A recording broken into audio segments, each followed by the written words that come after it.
Well, good morning, 9 o'clock now, and I'm Joan Jones with your top stories. As many Americans are watching their 401ks tanking as Wall Street records a series of trading losses, President Trump is asking Americans to hold on for just a while longer. I think the tariffs are going to be the greatest thing we've ever done as a country. It's going to make our country rich again. He said the tariffs will bring companies and factories back, noting that 90,000 U.S. factories closed since the beginning of the North American Free Trade Agreement. President Trump answering reporters' questions there while aboard Air Force One. The CDC plans to study whether vaccines cause autism. A spokesperson for the Department of Health and Human Services confirming the effort.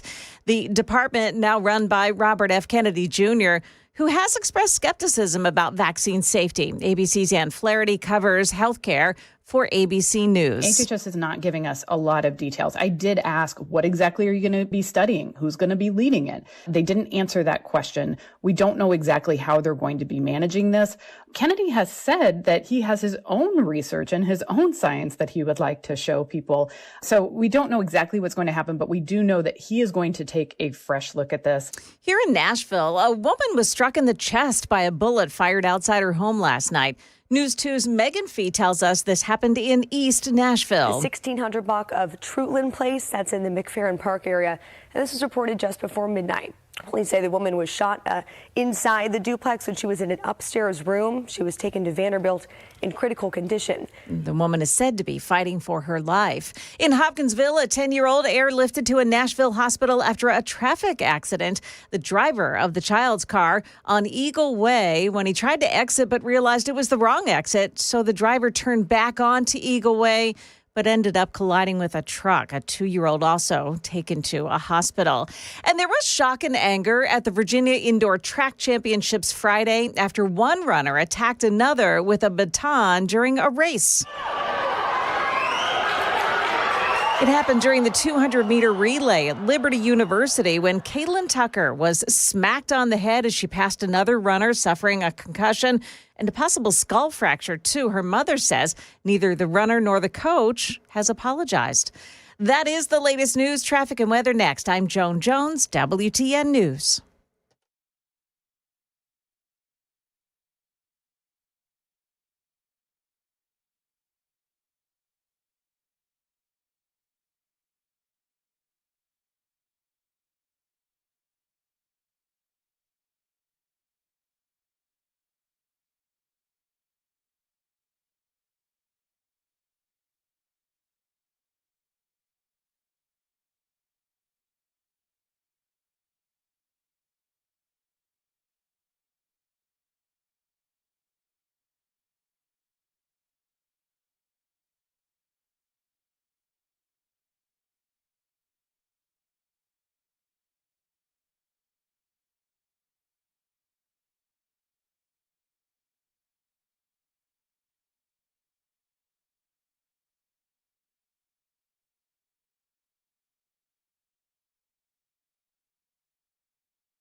Good morning. It is 9:06 on Super Talk 99.7 WTN. Hey, how are you? It's Chris Hand.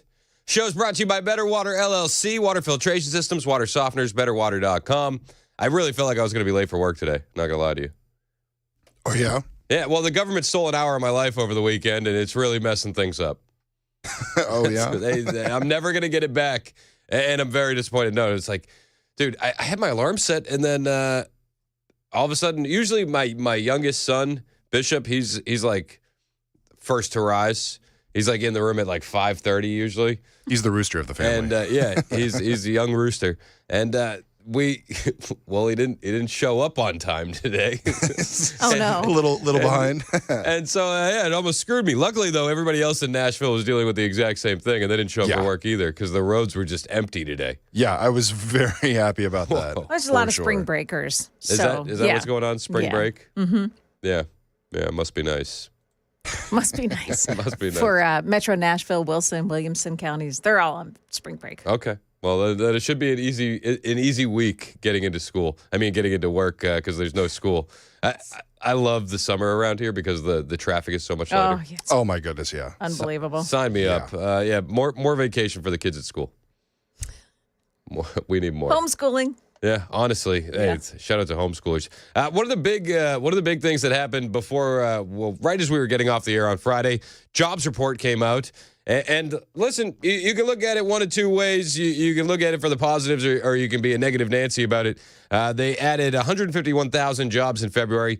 They say it's a modest acceleration from the 143,000 jobs gained in January, but short of the 160,000 that economists had forecasted. The unemployment rate edged up a little bit to 4.1%. They say defying expectations, it would hold steady at 4%. But the February market, it shows that, some things are cooling, but other things are starting to take off. One of my big takeaways from the February jobs report was the increase in manufacturing jobs. We added 10,000 manufacturing jobs, 9,000 of which were in the auto industry, which has been fantastic. And a lot of what Donald Trump is saying is like, listen, we're building a foundation here, and we're starting to watch a lot of these jobs that we had lost previously starting to come back. The auto industry is going to be a huge part of that. And when we build on this, and then we build on the tariffs, they say this is how we're going to get a strong economy moving forward. Howard Lutnick, the Commerce Secretary, he's been touting this all weekend long, and I'm here for it. I'm fine with a little bit of short-term pain for long-term gain. I'm fine with building a solid foundation for the U.S. government to build upon it as we move forward, because it doesn't seem like anybody had been worried about that for how long? The last 4 years, and you'll see the Democrats, they'll come out and they'll yell and they'll scream. But again, where was this energy for the last 4 years? Can anybody tell me where that energy was? Oh, but the price of eggs. It's like, yeah, but you also killed a lot of chickens. A lot of chickens in the lead up to that. I'm having trouble getting my notes open here, but we got Trump talking about this all weekend long. He made point to note that during the Biden administration last year, we saw a loss of more than 110,000 manufacturing jobs. 9,000 every single month, if you're doing some napkin math. And again, under the first full month of Trump, we didn't just see them try to claw some of that back. We saw them completely reverse it. So from losing 9,000 manufacturing jobs a month to gaining 10,000 manufacturing jobs, that's a big deal. And I don't think that should be underscored. Again, they'll say, well, the stock market, well, this, well, that. Okay, I understand. There's definitely some uncertainty in the market because nobody really knows what Trump is going to do. But I do think that Trump and his team have a solid plan here. And when you look at that manufacturing jobs number, that to me is the most promising thing that we have seen in a while when it comes to American jobs. Under the final 2 years of Biden, Donald Trump said, 1 in every 4 jobs created was a government job. But under the first full month of President Trump, an incredible 93% of all job gains came from the private sector. So as all of this is happening, we're shrinking the government, and it feels good. I think it was like 10,000 federal workers. We decreased the number of jobs, 10,000. That's wild. And for the first time in 15 months, President Trump noted the job gains for native-born Americans exceeded the job gains for migrant and foreign workers. Employment for native-born workers went up by 284K, while foreign-born workers went down by 87K. This is what we want to see. We have private sector jobs coming back for Americans. This is massive. Again, we didn't see this under Joe Biden. We'll see the Democrats complaining and bellyaching, but we didn't see that energy either under Joe Biden. Not one bit. Not one bit. They didn't bring that same kind of anger and passion to jobs report numbers. We'll see that today. But listen, a lot of people said that if you start deporting people, we're gonna lose a lot of employment. But 280,000 Americans were hired. 280,000 Americans were hired. And they say that they suspect this number is going to be going up and growing as time goes on. Steve in Lawrenceburg wants to talk. You're on Super Talk. What's up, Steve? Hey, buddy. How are you? Good, man. How about yourself? Not bad. I just wanted to say that, at least Trump is throwing it out there, letting everybody know what cards are being played. He's not trying to hide nothing. No, you're absolutely right. I mean, listen, he's being honest about what he wants to do. And what he wants to do is hire American and shrink the federal government. And if you look at the jobs report, we saw that. Full display of that. Yep, I agree with you. Hey, man. That's all I wanted to say. At least he's throwing it out there. Yeah, man. I appreciate the call. 615-737-9986 if you want to weigh into the conversation. 151,000 jobs added in February. Again, it's a slight uptick from the 143,000 added in January. But this is good.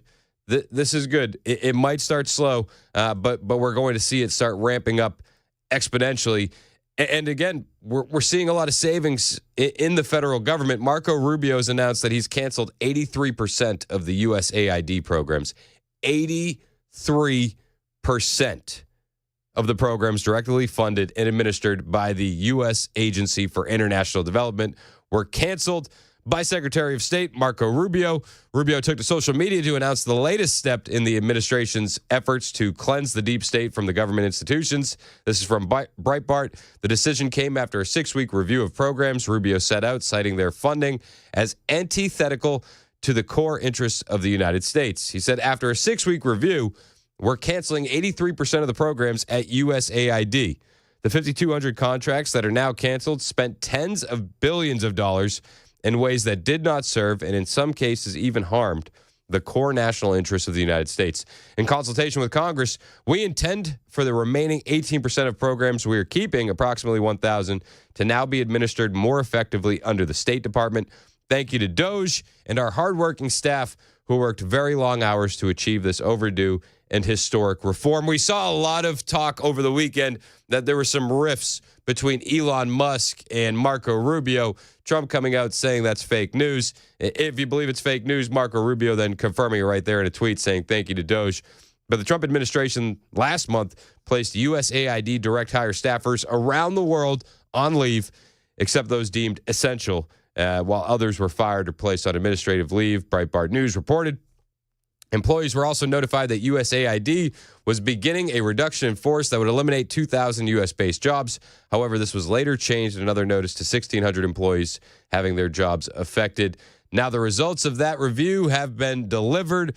Rubio, again, cutting 83% of the USAID spending, which is just unbelievable. 83% of the programs are now out.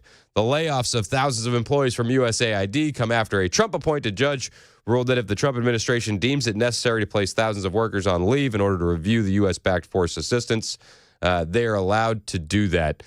In fiscal year 2023, USAID distributed $72 billion of aid worldwide, courtesy of funds provided by U.S. taxpayers on everything from gender-affirming care in Guatemala to teaching people in Kazakhstan to fight back against internet trolls to male circumcisions in Mozambique and creating opportunities for young LGBTQI plus people in Serbia, to just name a few. This is insane. $20 million for Sesame Street in Iraq. We had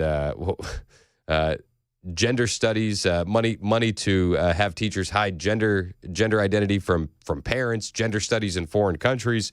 The United States taxpayers have also sent more than $3 billion to Mexico since 2008 to combat the drug cartels.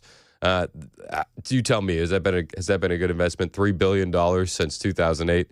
I mean, every single one of these programs that's been exposed has been just eye-opening with the USAID stuff.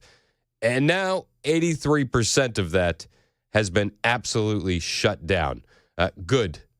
It's about damn time. And I guess it again kind of puts the thumb in the nose of the people saying, oh, there's a rift between Rubio and Musk. Maybe they there's a bit of a rub between the two, but I don't know. It doesn't seem like it's much of an issue as, again, Rubio taking the advice from Doge. 83% of USAID has been shut down. This is huge. It's massive. We need to do more. We need a lot more cutting with at the federal level, and we'll see what happens as Doge continues on. But I don't believe the rifts between Rubio and Musk are real. Trump himself called it fake news. But we're seeing a lot of movement in the Trump administration very quickly, and I love to see it. We need to do more. Let's be perfectly honest. Like, this is just the beginning, and I do believe that the Trump administration is not even yet at full strength. So let's see some more. Let's tighten the belt as best we can. At least try. Give it the old college try. We need to do everything we can to right the ship of this federal government. It's going to take a while to turn this thing around. Let's not joke and kid ourselves. But we're seeing promising signs that it is working. Also, over in Canada, they're going to be dealing with tariffs a lot more come April 2nd. But did you see that they had a new prime minister? Canada did. The Liberals have gotten rid of Trudeau. That became official over the weekend, and we got a new guy in there. Mark Carney is his name. Mark Carney. He seems like a bleeding heart leftist, but this is the news. New Canadian prime minister. I have to believe that a lot of this has to do with Donald Trump, but Mark Carney won that race to replace Trudeau as the governor of the 51st state. He's a former central banker, Mark Carney, and he won the race to become the leader of Canada's ruling Liberal Party. Will succeed Justin Trudeau as prime minister. Official results showed on Sunday.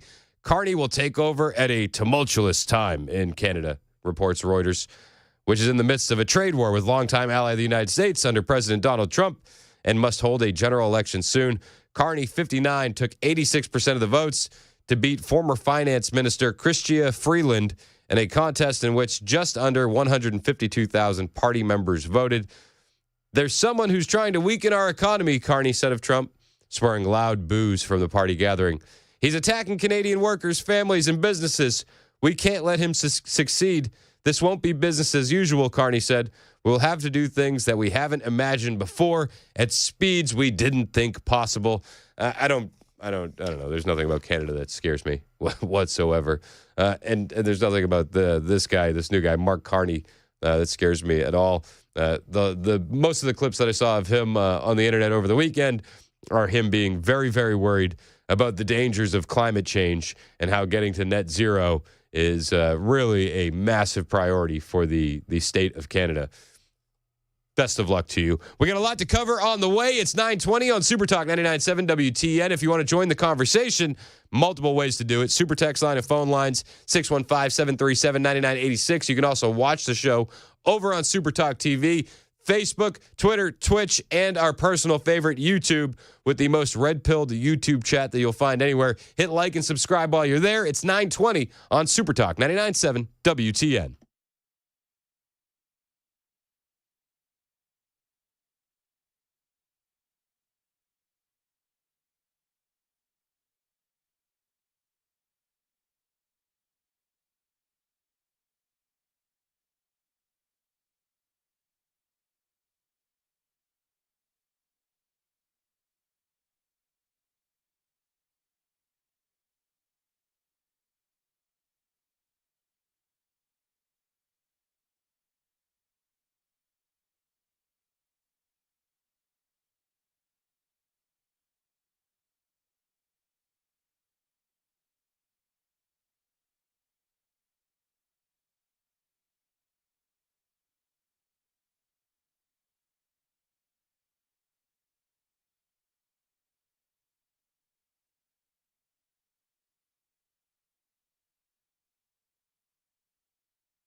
A drive-by shooting leaves an East Nashville woman fighting for her life. Also, Doja's spreading. We'll tell you which state has just created their own version of the Elon Musk agency. Those stories at 9:30 on Supertalk 99.7 WTN. That's Joan in the newsroom. It's 9:26 on Supertalk 99.7 WTN. Show is brought to you by Better Water LLC, water filtration systems, water softeners, betterwater.com. If you're watching over on Supertalk TV on YouTube, Facebook, Twitter, Twitch, hit like, hit subscribe, repost, all the things. I got 4 kids. They want to go to summer camp. They're tired of eating bread and water. I said we got to get the likes up. So please do your part. Help send my kids to summer camp. Hit like and subscribe. Please. It's a lot of pressure, man. Please. Do you have any idea what summer camps cost? Yes. Wild. Yes. So hit like and subscribe. Here's a story coming out of D.C. that I'm a big fan of. Workers are beginning to dismantle the Black Lives Matter Plaza that lies in the heart of D.C., just outside the White House. If you remember, there's this mural on the street that spans 2 blocks with this hideous yellow, bus driver yellow, like school bus yellow paint that says Black Lives Matter 2 blocks down in D.C. Well, they're removing it. It's about time. I know. 4.5 years since getting this designation as Black Lives Matter Plaza. They're done. And they're taking it out. It's fun to watch. It's fun to watch. And it kind of goes back to what I was talking about earlier with Derek Chauvin. And I want to open the phone lines for this when we get back, 615-737-9986. Do you pardon Derek Chauvin if you're Donald Trump? A lot of conservatives have been talking about this over the weekend, and a lot of people are asking, well, why are you talking about this? You're going to screw up Trump's second term with the optics of trying to pardon Derek Chauvin. And a lot of people say, yeah, but he's an innocent guy sitting in jail, so shouldn't you get him out? This is Ben Shapiro talking about this over the weekend. Derek Chauvin did not, in fact, commit murder of George Floyd. George Floyd was high on... He had a significant pre-existing heart condition. George Floyd was saying he could not breathe before he was even out of the car. He was in the car saying he could not breathe. Derek Chauvin, for large segments of even the tape that was shown, had his knee on George Floyd's shoulder or back, not on his neck. The autopsy of George Floyd showed that he had no damage to his trachea, that probably George Floyd died of excited delirium. There were no accusations, even at trial, that Derek Chauvin had committed a hate crime against George Floyd or that he targeted George Floyd because of his race. Nonetheless, on the basis of extraordinarily scanty evidence, and despite the fact that there was massive pressure on the jury, that the mayor of Minneapolis paid a settlement to the George Floyd family immediately, that the president of the United States suggested that Derek Chauvin was guilty right off the bat, that the jurors were being openly threatened and admitted as much. Despite all of that, Derek Chauvin was convicted on federal charges and pled guilty to federal charges. Derek Chauvin should, in fact, be pardoned on that. Should Derek Chauvin be pardoned? 615-737-9986. There's a couple ways to look at this. Would it derail Trump's second term? I don't necessarily think it would. But if you think the optics would be too bad for Trump to recover, is it worth letting an innocent man sit in prison for the optics? 615-737-9986. We'll talk about this a little bit more when we get back. Plus, Stephen A. Smith had a response for Ben Shapiro. That's pretty spicy. I'll bring you that as well. It's 9:30 on Supertalk 99.7 WTN.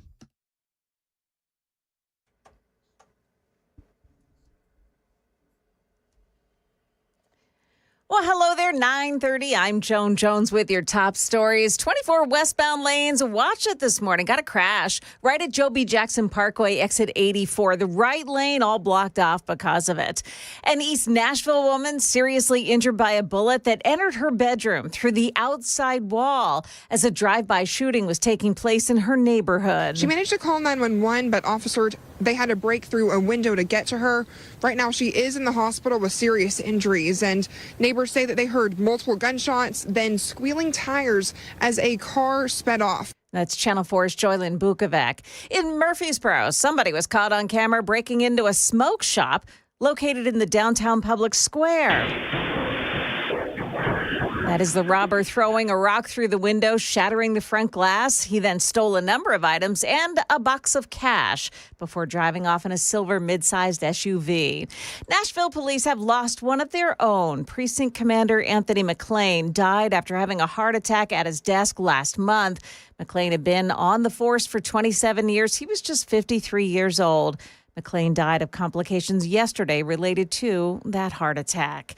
And Elon Musk made it look so good that Texas is getting its own Doge bandwagon. The Texas House of Representatives Committee on Delivery of Government Efficiency, yes, Doge, is tasked with evaluating state spending. It's a product of the solidly GOP legislature, but Houston's Democratic mayor was one of the first to testify. Picking up the garbage is not a Republican or Democratic issue. John Whitmire bristles at comparisons between the Texas Doge and the White House version. We have no resemblance to the Washington experience. Jim Ryan, ABC News, Dallas. That is the latest news. Weather's up next. I'm Joan Jones, WTN News.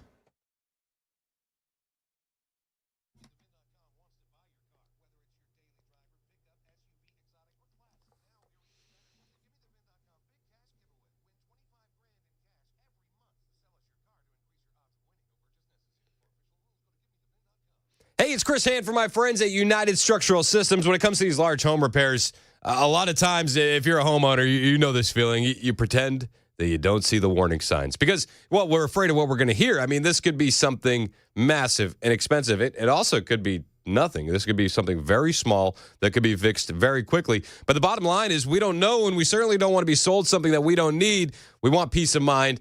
Enter United Structural Systems for all of your waterproofing, foundation repair, and concrete leveling needs. These guys are sending an expert to your house. They're not sending a sales guy looking to upsell you on the next big thing. No. When USS comes to your house, you're getting problem solvers who provide peace of mind to you, the homeowner.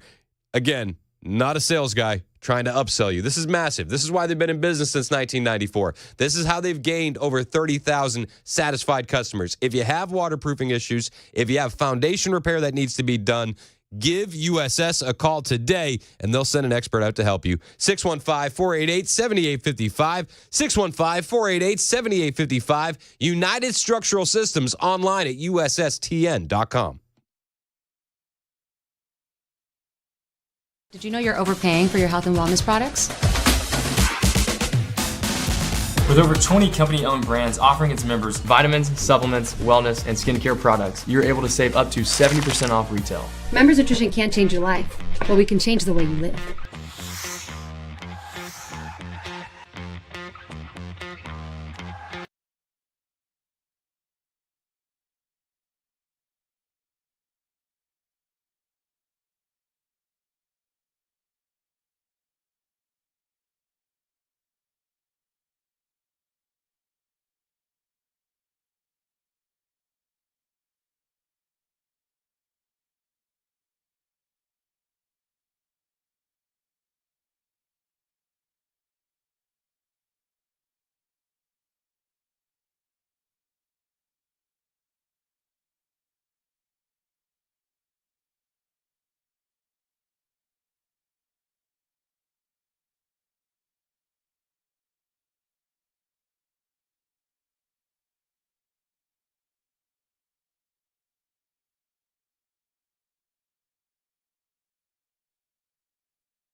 It's 37 minutes past the hour on Super Talk 99.7 WTN. Hey, how are you? It's Chris Hand. The show's brought to you by Better Water LLC, water filtration systems, water softeners, betterwater.com. We got a lot to get to, but I think one of the most fascinating conversations happening online over the weekend was, should we or should we not pardon Derek Chauvin? Now you all remember Derek Chauvin, convicted of murdering George Floyd. And if you look at the facts of the case, it doesn't seem like he got a fair shake whatsoever.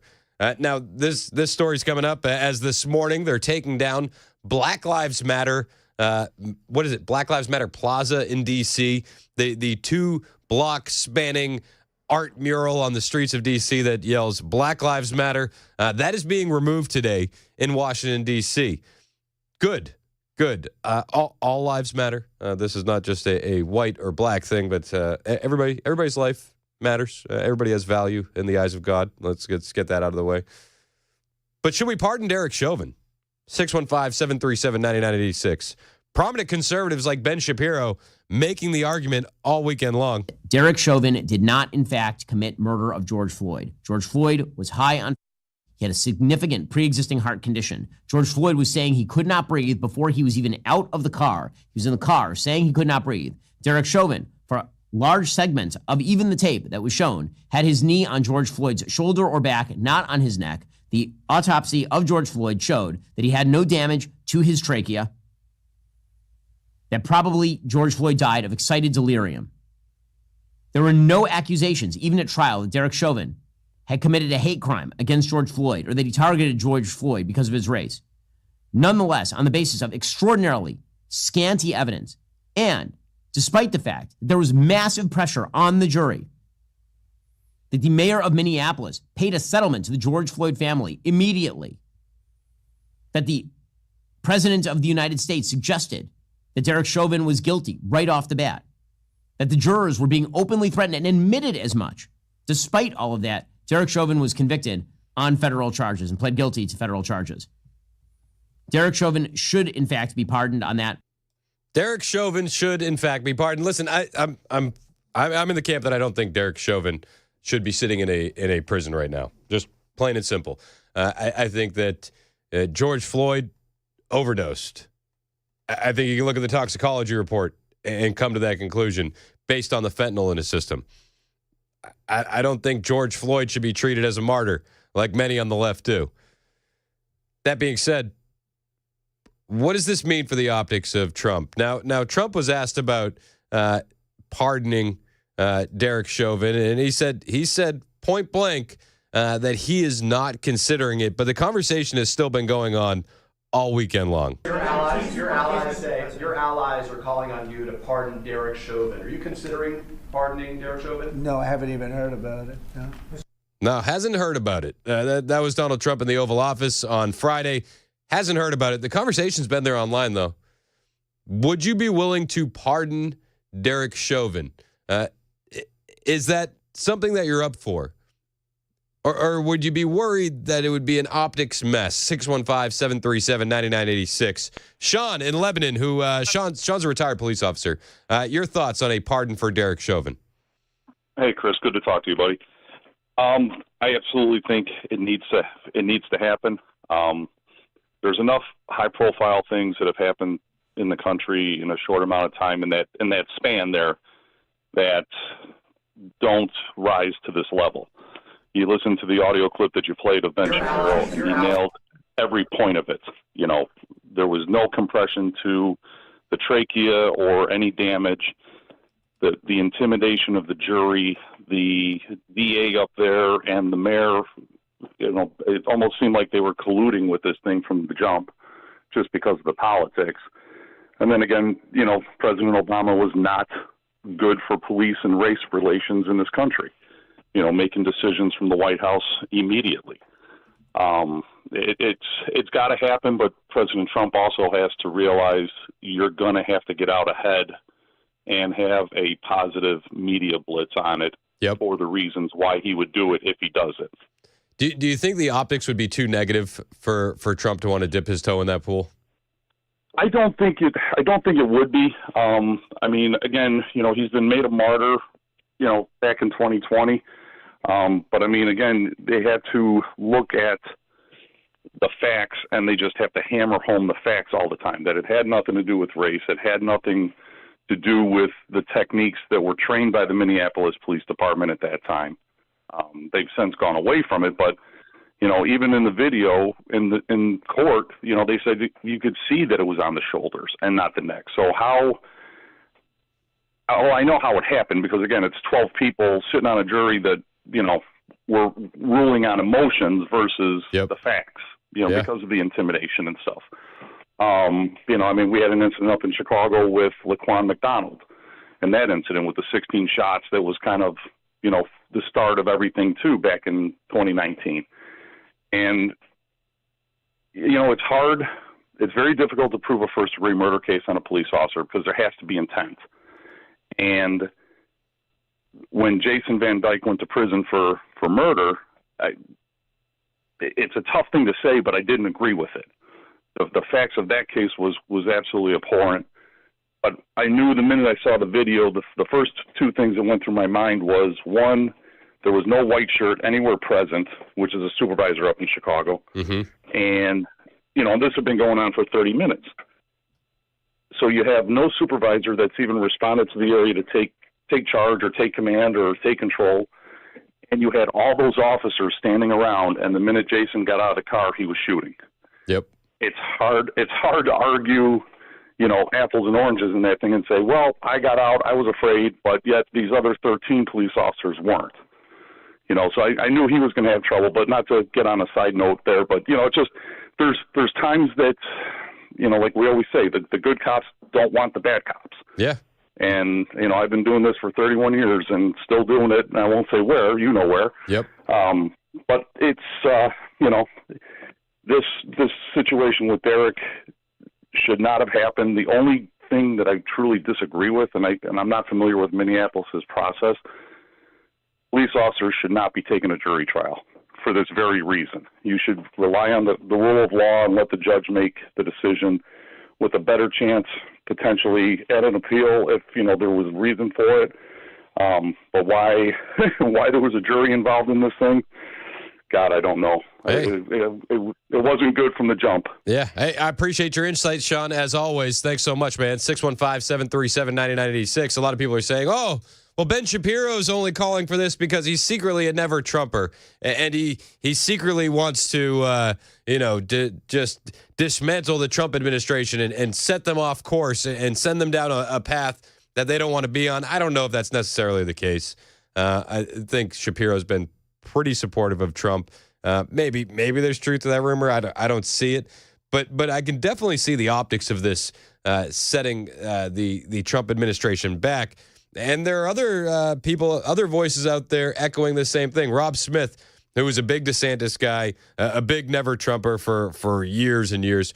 He's arguing the exact opposite of what Ben Shapiro's arguing when it comes to Derek Chauvin. There is absolutely nothing beneficial that pardoning Chauvin would do for the Trump administration, for this country, for race relations, for anybody else. It is absolutely destructive. It makes no sense. And so for me, when I first saw this, generally conversations that happen come from the ground up. Usually there's some sort of murmuring under, and then it kind of like bubbles up, and then it becomes a national conversation. This seems to be a very top-down conversation that comes from somebody with an enormous amount of influence. This is nothing that anybody was talking about or thinking about. So it really makes me question, why is this conversation happening right now? It makes me question, why did Ben Shapiro want to start this conversation right now? Who does this benefit? Doesn't benefit Trump, doesn't benefit America, doesn't benefit race relations, it doesn't benefit anything. And the last point I'll make on it is this.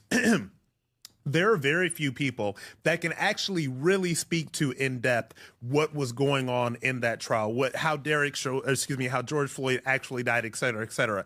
There's probably 5 people that have, spent the bulk of their day on a podcast set every single day, like Ben Shapiro, like maybe 2 or 3 other people that can really talk to you in depth about this. So then they're positioning themselves to say, no, listen to me. I'm the one who really knows about this. So what? Trump's agenda is supposed to be derailed derailed. Where we're at as a country right now is supposed to be derailed because these leftists and these Democrats are looking for a reason to have another race war. That is what they love. So why this conversation is happening right now, I have no idea. You're not for it at all? No. Now, listen, I understand what Rob Smith is saying, and I still have an issue with an innocent man sitting in prison. Like, I understand where he's at. Like, where did this conversation come from? It does feel forced. It doesn't feel organic. It does feel like it's top down as opposed to bottom up. And at the same time, I still think to myself, okay, but there's an innocent man sitting in prison. So is the Trump administration goals bigger than one man sitting in prison?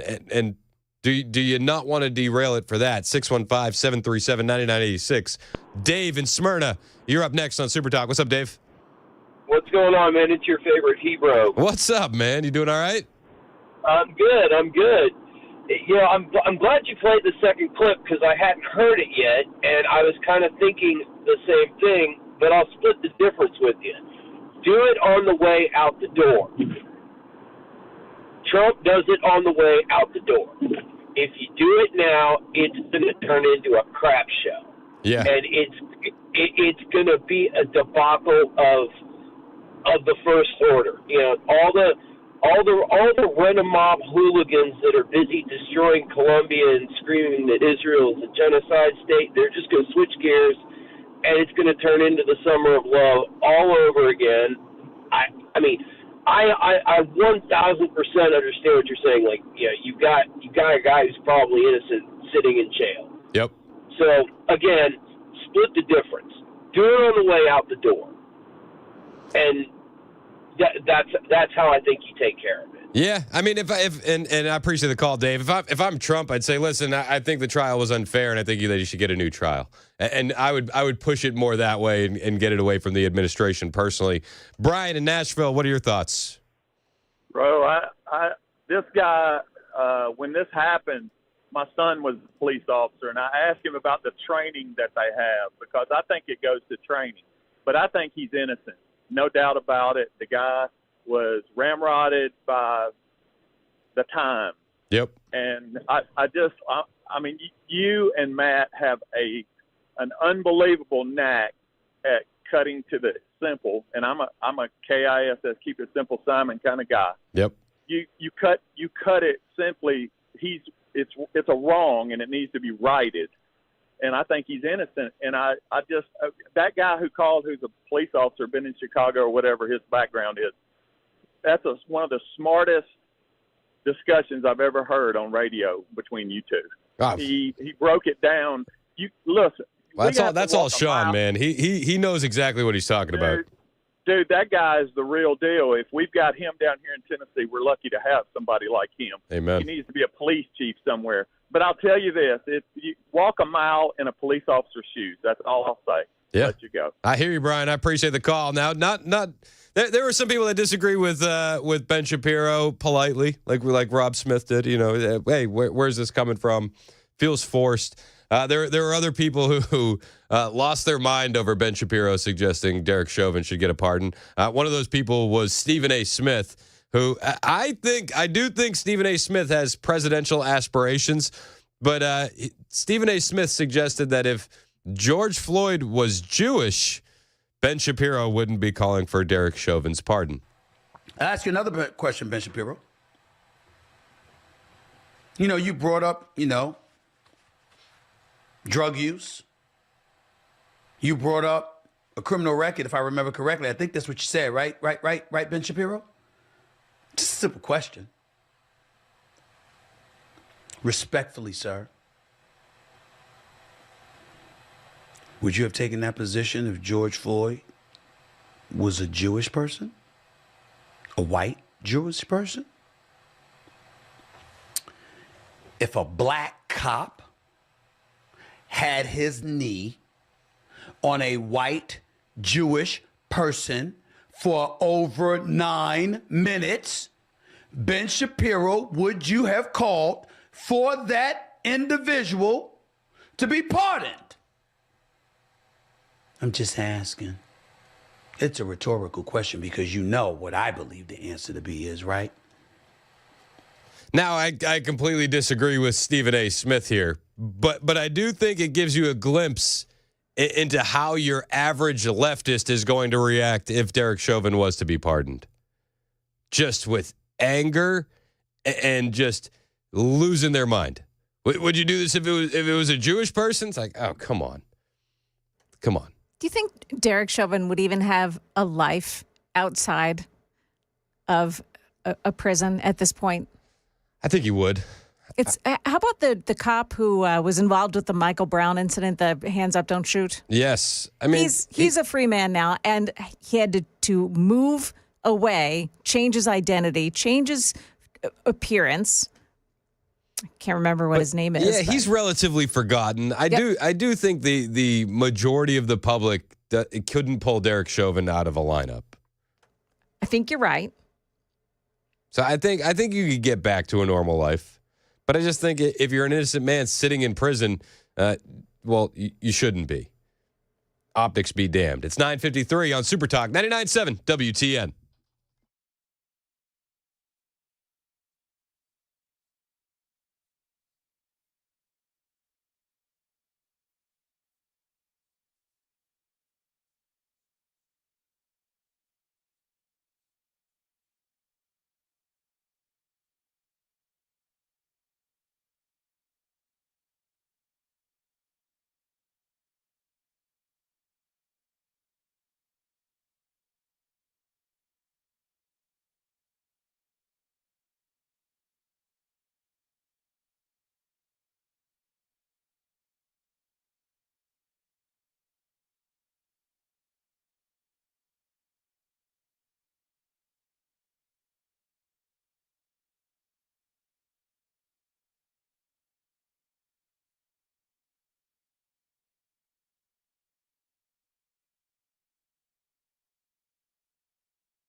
A Gallatin man lands a spot on TBI's most wanted list, and a college student disappears on spring break in the Dominican Republic.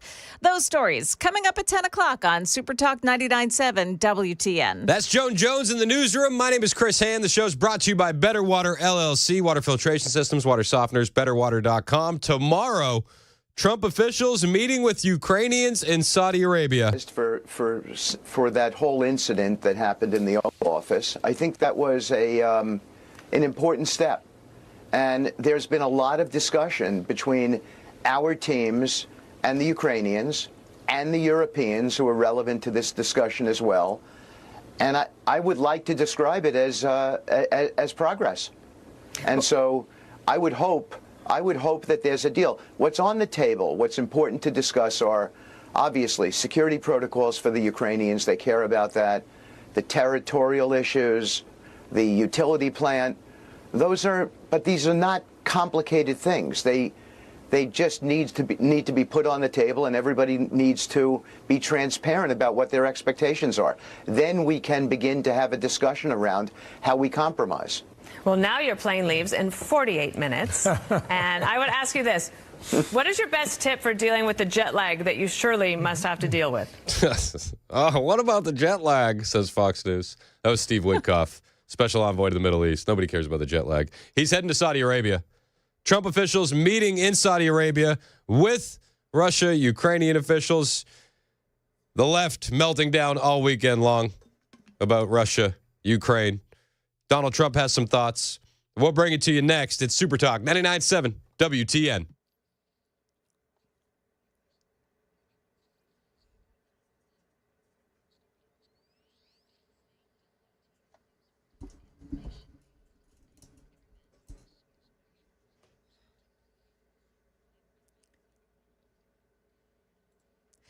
Good morning. It's now 10 o'clock. I'm Joan Jones with your top stories. Careful on 24 westbound at Joe B. Jackson Parkway. They're still working a crash scene there. The crash now pushed off to the right shoulder, though, and that shoulder is blocked.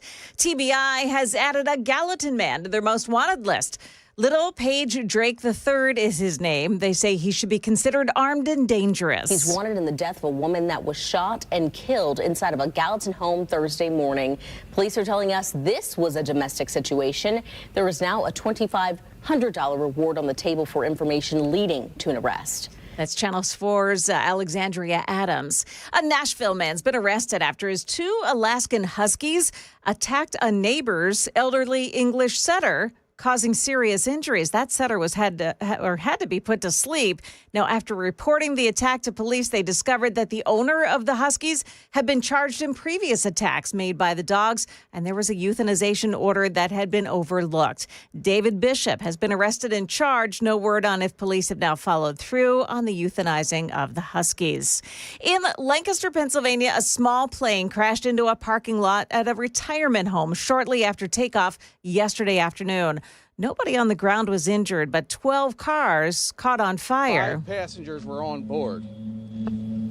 All 5 passengers were transported by local EMS agencies to local hospitals for treatment. Manheim Township Fire Chief Scott Little, that pilot had reported an open door on the plane and did request a return to the airport, but so far, no official cause of the crash. The Dominican Republic, the search is on for a college student who had been living in Virginia and had gone on vacation. Sudishka Konanki's friends say it is possible that she drowned. She was last seen with a man on the beach, and the two of them were caught in a big wave. The 20-year-old, along with 5 female friends, were celebrating spring break at the popular hotel Rio Palace Punta Cana before she vanished shortly before 5 a.m. Thursday. She was last spotted on CCTV cameras on the beach in front of the resort at 4:15 a.m. ABC's Ariel Reshef reporting. And the Supreme Court now agreeing to review a Colorado law that bars mental health professionals from talking about heterosexual behaviors with underage patients that are confused about their gender. Licensed counselor Kaylee Childs is a practicing Christian. She argues not being able to guide children who seek her help is a violation of her First Amendment rights. That is the latest news. We've got weather up next. I'm Joan Jones, WTN News.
10:06 on Super Talk 99.7 WTN. I'm Chris Hand. Show's brought to you by Better Water LLC, water filtration systems, water softeners, betterwater.com. You can listen to us wherever you go with the iHeartRadio app, the TuneIn app, the 99.7 WTN app. You can watch us on Super Talk TV, Facebook, Twitter, Twitch, and our personal favorite, YouTube, which is the home of the most red-pilled YouTube chat in existence. Hit like, hit subscribe if you're there.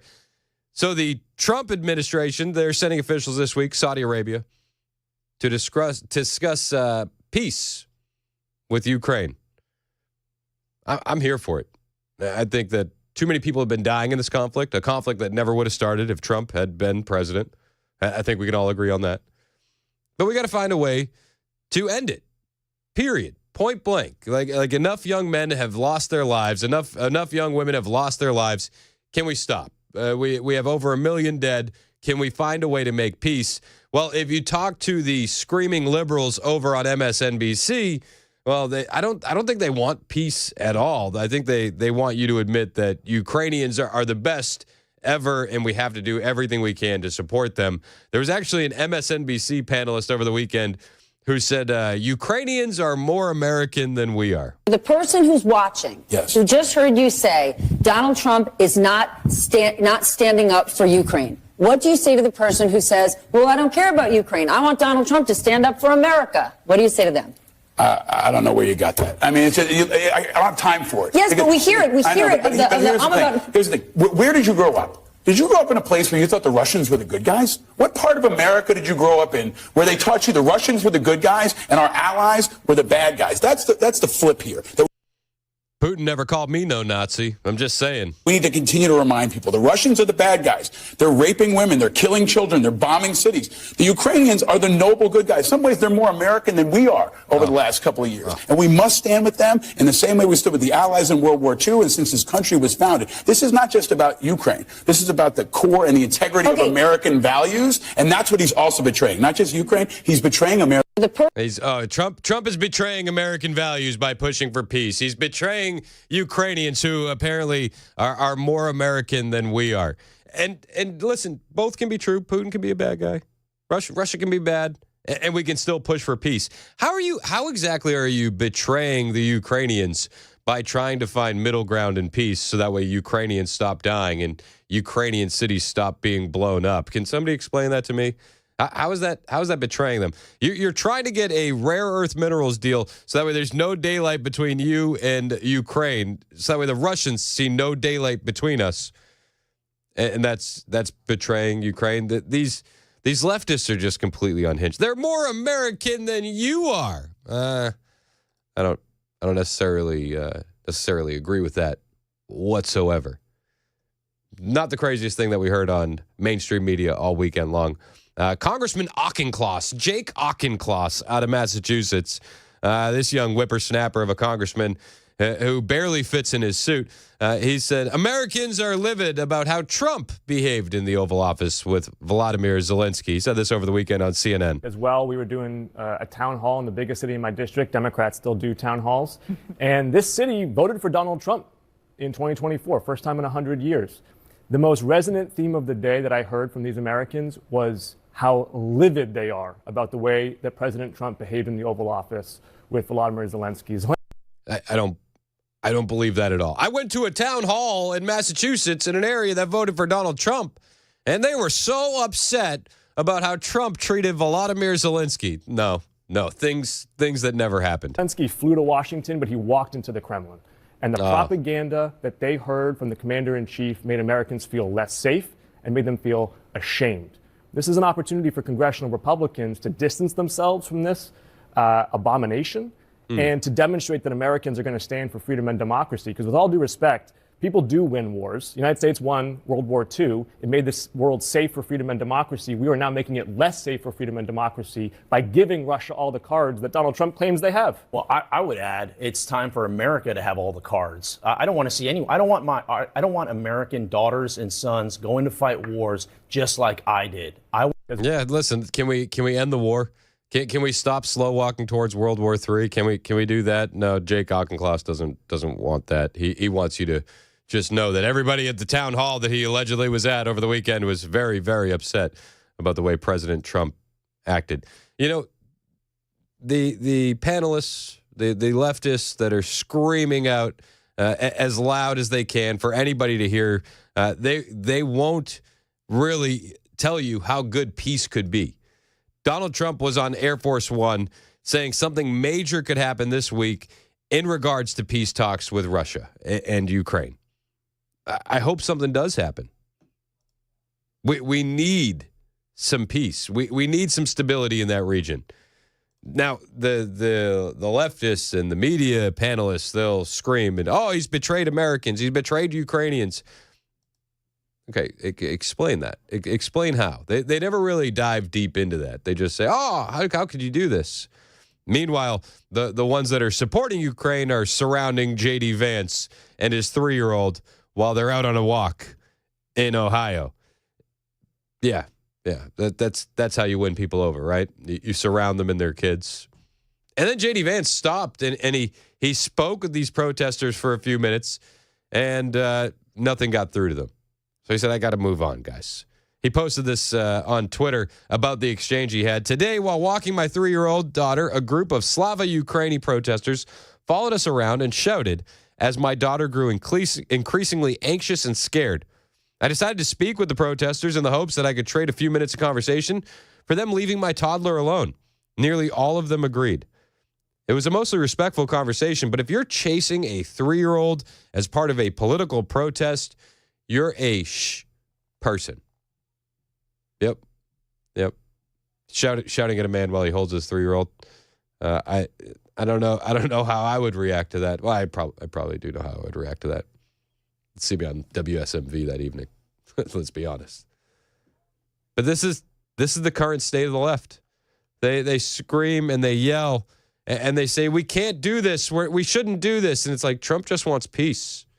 He's just trying to work towards peace. Peace that would benefit the Ukrainians, peace that would benefit the Russians, peace that would benefit Europe, peace that would benefit the world as we're not slow walking towards World War III, but that's too much. That's too much for them. This is what we need to do. We need to continue to push for peace. Donald Trump is the president of peace. He's put that on full display since 2016 when he was first elected. We've seen it time and time again. These peace deals that nobody thinks is possible, Donald Trump can get it done. Whether it's the Abraham Accords or more, Trump is constantly getting this stuff done. I trust Trump and his team. I trust Steve Witkoff to make it happen. Well, at this point, why wouldn't you? Well, because you're a deranged leftist who just wants to scream "Orange Man bad" at the sky as loud as you can. That's the only thing that I can understand. And there's word that Trump wants more than just minerals to restart aid and intel to Ukraine. NBC has this story. As U.S. and Ukrainian officials prepare to meet in Saudi Arabia this week, President Donald Trump has privately made it clear to aides that a signed minerals deal between Washington and Kyiv won't be enough to restart aid and intelligence sharing with the war-torn country, according to an administration official and another U.S. official. Trump wants the deal, which would have given the United States a stake in Ukraine's mineral resources, signed, but he also wants to see a change in Zelensky's attitude towards peace talks. The official said, including a willingness to make concessions, such as giving up territory to Russia. Trump also wants Zelensky to make some movement towards elections in Ukraine and possibly towards stepping down as his country's leader, the officials said. Yeah, let's go. I mean, the guy could have had peace a long time ago if he wanted to. He is essentially a dictator, canceling elections, punishing dissidents. This is what we've seen. You can all observe it. The slightest amount of research will prove it. But elections in Ukraine have been paused since the Russian invasion in 2022. And they say, as President Trump demonstrated by reading Zelensky's message at the joint session, the Ukrainians have made positive movement with meetings in Saudi confirmed this week. We look forward to hearing more positive movement that will hopefully ultimately end this brutal war and bloodshed, White House National Security spokesman Brian Hughes said when asked about Trump's requirements. Russia has stepped up attacks on Ukraine in the aftermath of the U.S. pause in equipment and intelligence sharing this week, making Friday one of the deadliest days for civilians this year. According to the United Nations Human Rights Monitoring Mission, in Ukraine. Most of the casualties occurred in the Donetsk region in territory controlled by Ukraine. Casualty numbers have been higher so far in 2025 than 2024, the monitoring agency said. The U.S. does not have any indication that the pause in intelligence sharing had a direct impact on the Russian attacks. According to the U.S. official and the administration official, they said these large attacks were likely planned before the intelligence and aid stopped. No matter how you slice it, this stuff has to stop. We have to find a way for peace. Trump is sending his team in there to work towards that. Congressional Republicans are applying pressure on the White House to restart both aid and intelligence, and the two officials said they are optimistic the flow of weapons and equipment and sharing of intelligence could be restored as early as next week. So maybe that comes back. I don't know. I think that part of it for me, if the withholding of that stuff helps Ukraine, come to the table and negotiate for peace, then withhold it. Yes, I understand that Russia has stepped up attacks. Yes, that's not a good thing. But if we could get ourselves towards peace, well, then the attacks would stop completely.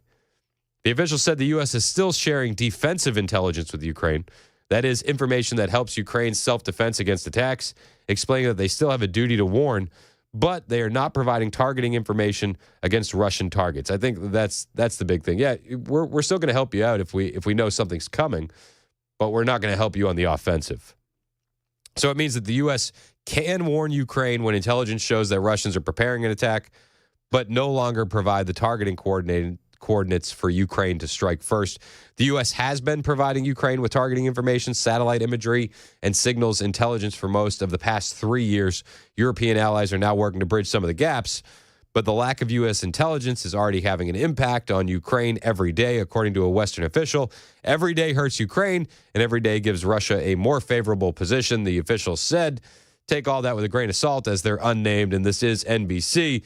But maybe, just maybe, that pressure is going to bring Ukraine to the table.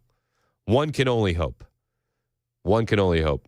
There was a reporter on Air Force One who said to Trump, is Putin disrespecting you by attacking Ukraine while trying to make a peace deal? Trump says, who are you with? And they say the Washington Post. And he just shook his head and laughed and said, you've lost a lot of credibility. Yeah. Yeah, I would say so. I think the majority of the mainstream media has lost a lot of credibility when it comes to this conflict. The lack of reporting when it came to Biden, the over-reporting in some areas when it comes to Trump, the under-reporting in other areas when it comes to Trump, like pushing for peace. The mainstream media has really dropped the ball on a lot of this, 100%. Much like they've dropped the ball everywhere. When you compare the last administration to this administration, the mainstream media has been absent, to put it lightly.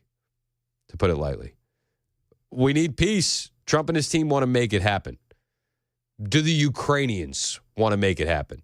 It certainly didn't seem that way when Volodymyr Zelensky was in the Oval Office. It seemed like he wanted to relitigate that all on the national stage in front of the American media. Maybe withholding this intelligence, withholding this aid makes it a little less comfortable for him. Maybe this brings him to the table. Whatever may be done to bring him to the table, I'm here for it. Because at the end of the day, we need to stop sending young people into the meat grinder. And that's what Eastern Europe has turned into. That's what it turned into under the watchful eye of the Democrats when the adults were in charge.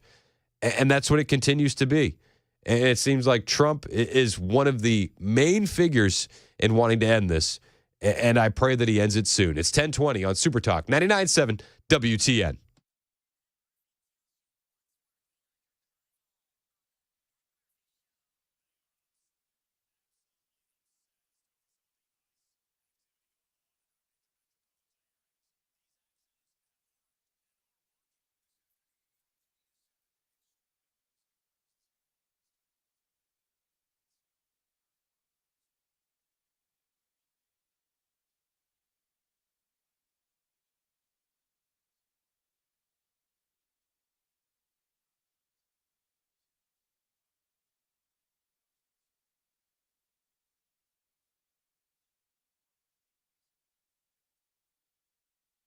For many of us, generators are becoming a must-have household appliance. From unpredictable weather to surprise outages, it's better to be safe than sorry. Generator Supercenter of Nashville offers fast and easy installations with 24/7 service and monitoring to all brands of generators and expert repairs done right. Our mission is to make owning a backup generator simple and easy. Visit your local store today or check us out online. Generator Supercenter of Nashville. We serve all Middle Tennessee.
An East Nashville woman fighting for her life after being shot in a drive-by shooting outside her home. And stocks are getting hit hard right now on instability over tariffs. Those stories and more coming up at 10:30 on Super Talk 99.7 WTN. That's Joan Jones inside the dust-encrusted news closet on Super Talk 99.7 WTN. I'm Chris Hand. The show's brought to you by Better Water LLC, water filtration systems, water softeners, betterwater.com. You know why you need it. I don't like them putting chemicals in the water that turn the friggin' frogs gay. Betterwater.com. You can listen to the show wherever you go with the iHeartRadio app, the TuneIn app, the 99.7 WTN app. You can watch the show Facebook, Twitter, Twitch, and YouTube. That's where we have the most red-pilled YouTube chat happening every single day. Hit like, hit subscribe. My kids really want to go to summer camp. That would be a huge help. I told them we need to get more likes. We need to get more subscribes. They said, Dad, really? I said, yeah, really. Really. They said, the neighbors are going to summer camp. I said, well, they must have got a lot of likes. Their streams are doing well. Their streams are doing way, way better. So deal with it. Have you noticed that X, Twitter, I hate calling it X. It will always be Twitter to me. It's been buggy as all get out this morning, It's a little man. bit finicky today. It's like half working. It's doing the hokey pokey, left foot in, left foot out. Not turning itself around, that's for sure. No, it hasn't been turning around. It hasn't been turning around. You can find me on Twitter at ChrisHand.air. Hit the follow button. I will follow back if this platform ever decides to start working. Yeah. To be fair, though, Elon's very focused on a lot of stuff going on. I wish he could just do this. Like, I understand you're doing a lot for the American people, This is kind of what I need right now. You know what I mean? Amen.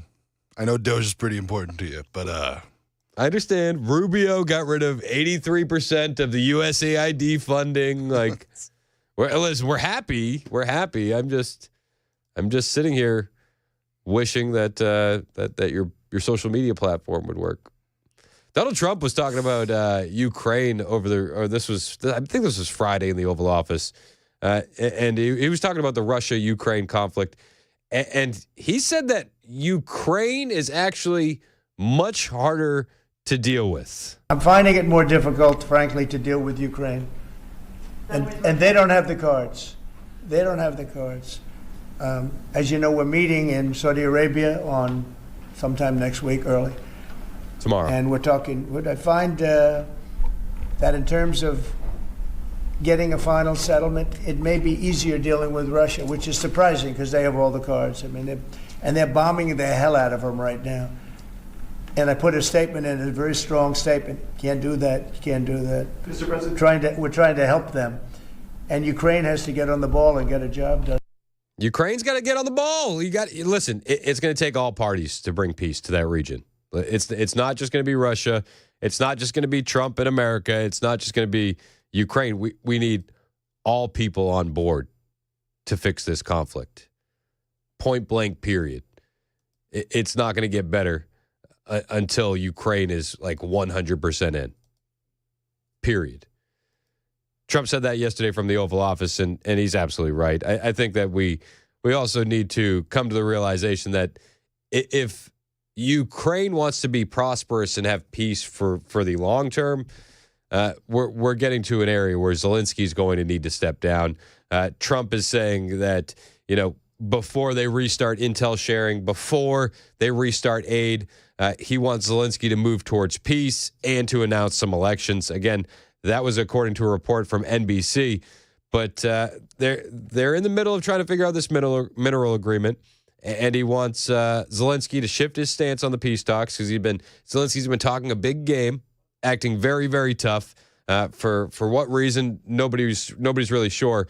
But he wants Zelensky to move towards peace talks, including a willingness to make concessions, such as ceding territory to Russia, according to NBC News. And he's also looking for Zelensky to move towards a new election in Ukraine, as the country is overdue. There has not been one since the beginning of the war in 2022 due to martial law. This is why people call Zelensky a dictator. He shut down elections in his own country. White House National Security spokesman Brian Hughes told reporters, as President Trump demonstrated by reading Zelensky's message at the joint session, the Ukrainians have made positive movement with meetings in Saudi Arabia this week. We look forward to hearing more positive movement that will hopefully ultimately end this brutal war and bloodshed. What do you think the over-under is on the shot that we actually see peace out of these talks in Saudi Arabia this week? Is it a 50-50 chance, 70-30, 60-40? I think maybe 70-30, with 70 being the side of peace. Maybe I'm being too hopeful. But you got to have some hope, right? And if you're sending Witkoff and the Trump administration down there, those guys can get the job done. So hopeful I will remain. It is 10:30 on Super Talk 99.7 WTN.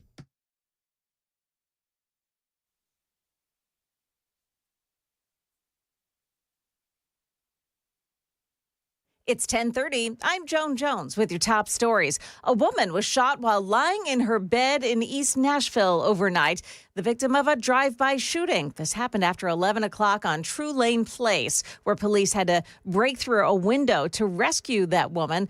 Dozens of shots had been fired outside her home. The woman was taken to the hospital. A Nashville woman who's got a history with the beauty store Sephora has been arrested for stealing. Police say 21-year-old Janiyah Buchanan was caught on camera stealing fragrance kits worth about $500 at the mall at Green Hills. Buchanan had been banned from all Sephora locations last year for stealing. Now she's in the Davidson County Jail on $46,000 bond. The Israeli Minister of Energy and Infrastructure said on Sunday that Israel will cut off electricity to Gaza, quote, immediately, ABC's Lama Hassan at the foreign desk in London. It's unclear how much of an effect this will actually have on Gazans. They have had practically no electricity to begin with since the war started. And the reason Israel is doing this is to try to put pressure on Hamas to free the remaining hostages without beginning the negotiations to get to phase 2, which so far hasn't worked. Well, stocks are trading sharply lower after President Trump threatened more tariffs to, in his words, make up for the way other countries have been ripping off the U.S. for years. ABC's Rachel Scott. Just days ago, the markets tumbled when Trump imposed a 25% tariff on goods from Canada and Mexico. The president quickly reversing course. Now Trump says he's planning for even more. A 25% tariff on all foreign steel and aluminum will take effect on Wednesday, and vowing to impose what he calls reciprocal tariffs on countries, too. That is the latest news. We've got weather up next. I'm Joan Jones, WTN News.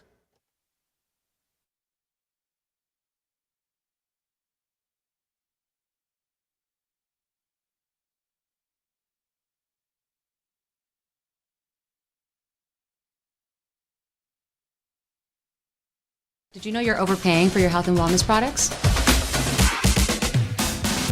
With over 20 company-owned brands offering its members vitamins, supplements, wellness, and skincare products, you're able to save up to 70% off retail. Members Nutrition can't change your life, but we can change the way you live.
"35 minutes past the hour on Super Talk 99.7 WTN. My name is Chris Hand. Show's brought to you by Better Water LLC, water filtration systems, water softeners, betterwater.com. You can watch the show over on YouTube. Hit like and subscribe while you're there. Shout out to Snark in the chat. She said, share the show with your friends and your enemies. I like that. I like that strategy. We don't have many enemies in the YouTube chat. It's a lot of friends. But it is a red-pilled chat. Hit like and subscribe while you're over there. Join the conversation. 615-737-9986. 615-737-9986. Now, I was surprised to hear this over the weekend. CBS admitting for the first time in decades that the U.S. southern border is silent. Just feet away from Mexico, our cameras captured a heavily fortified U.S. border. This has been known for so many years for the high level of smuggling activity. That has been true historically, but not anymore. The activity is very slow. There's multiple factors attached to why we have seen a significant drop in apprehensions recently. One of them, of course, is consequences. And you believe that is due to new policies from Washington, D.C.? It has a lot to do with that. It is quiet here at the U.S.-Mexico border, where illegal crossings are down by more than 90% from the same time last year. We have seen Border Patrol agents, soldiers, and vehicles and barriers, but no migrants so far. Oh, you know it pains them to have to report this, right? Like you know that it just drives them up a wall. That Trump was right again.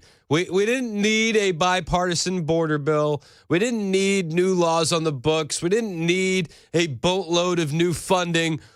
All we really needed was a new president. Isn't it amazing to watch? And the mainstream media is forced to cover it. Oh, sorry, CBS. Sorry. Oh, I know. It's tough. It's tough. Trump was right. But you should have just you buried the lead. You should have led with Trump was right. Just Trump was right, and then just close your broadcast. Like that's all we needed from you. Now I would disagree with CBS's report a little bit. They said it was so silent. It was silent at the southern border, and I would say maybe it's maybe the traffic coming from one way is silent, but the traffic going the other way it's picked up a bit. We're seeing more and more self-deportations at the U.S. southern border. And the Trump administration, well, they've repurposed the CBP One app to encourage those self-deportations. Fox News has this exclusive. Trump administration rolling out a new app to replace the controversial CBP One app, with the new replacement designed to facilitate the self-deportation of illegal aliens. It seems like, there's going to be some traffic picking up in the other direction. The Department of Homeland Security is announcing the CBP Home app. I love it. The CBP Home. You're going home, which will launch with a self-deportation reporting feature for those in the country illegally. It replaces the CBP One app, which was expanded under Joe Biden to allow migrants to schedule appointments at ports of entry to be paroled into the U.S. Hundreds of thousands were paroled into the U.S. as a result. Trump administration shut the app down, and they ended the ability to use the app for that purpose. But you remember these stories. Like, not only were you setting appointments to be paroled at ports of entry, but you were scheduling flights into the interior of the country. How nice. The CBP One app will now update to the CBP Home app. And you see these screenshots, and it says, departing traveler, submit intent to depart. Submit information regarding your intent to depart the United States. The Biden administration exploited the CBP One app to allow more than 1 million aliens to illegally enter the United States. With the launching of the CBP Home app, we're restoring integrity to our immigration system. That's what Department of Homeland Security Secretary Kristi Noem said in a statement. The app is going to allow aliens to submit an intent to depart and submit information regarding their intent to leave the United States. They can also provide information to verify that they have left the United States, a function limited to those who were paroled into the U.S. The CBP Home app gives aliens the option to leave now and self-deport, so they may still have the opportunity to return legally in the future and live the American dream. If they don't, we will find them, we will deport them, and they will never return, Kristi Noem said. The Trump administration has been moving rapidly to expand deportations and also cut the number of migrants entering the United States via humanitarian parole which dramatically expanded under the Biden administration. This is how we got situations like Springfield, Ohio, with all of the missing cats in tow. Trump ended the use of the CBP One app to parole migrants on his first day in office. His administration has also paused applications for parole programs and allowed ICE to cancel parole statuses of migrants. Last month, Noem said ended the use of the CBP One app to allow migrants to board domestic flights unless it's being used for their self-deportation. The administration has also canceled extensions for temporary protected status for some nationalities.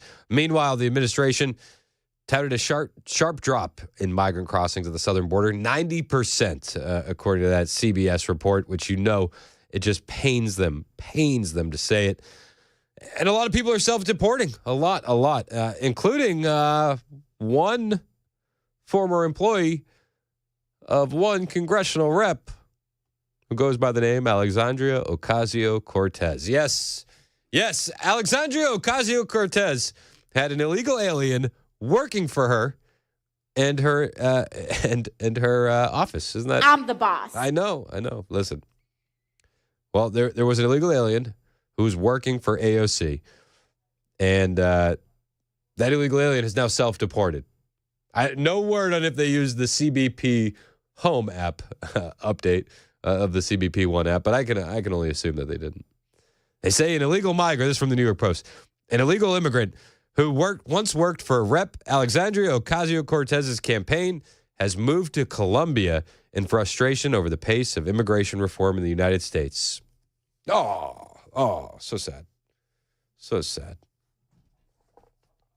Diego de la Vega told Migrant Insider, "It's bittersweet. I hadn't left the country in 23 years, from age 7 to age 30. Now I can't go back to the U.S. It feels like exile. It's a very permanent move, but my wife and I are confident we made the right decision. And after some time, it's been a real pleasure to be here."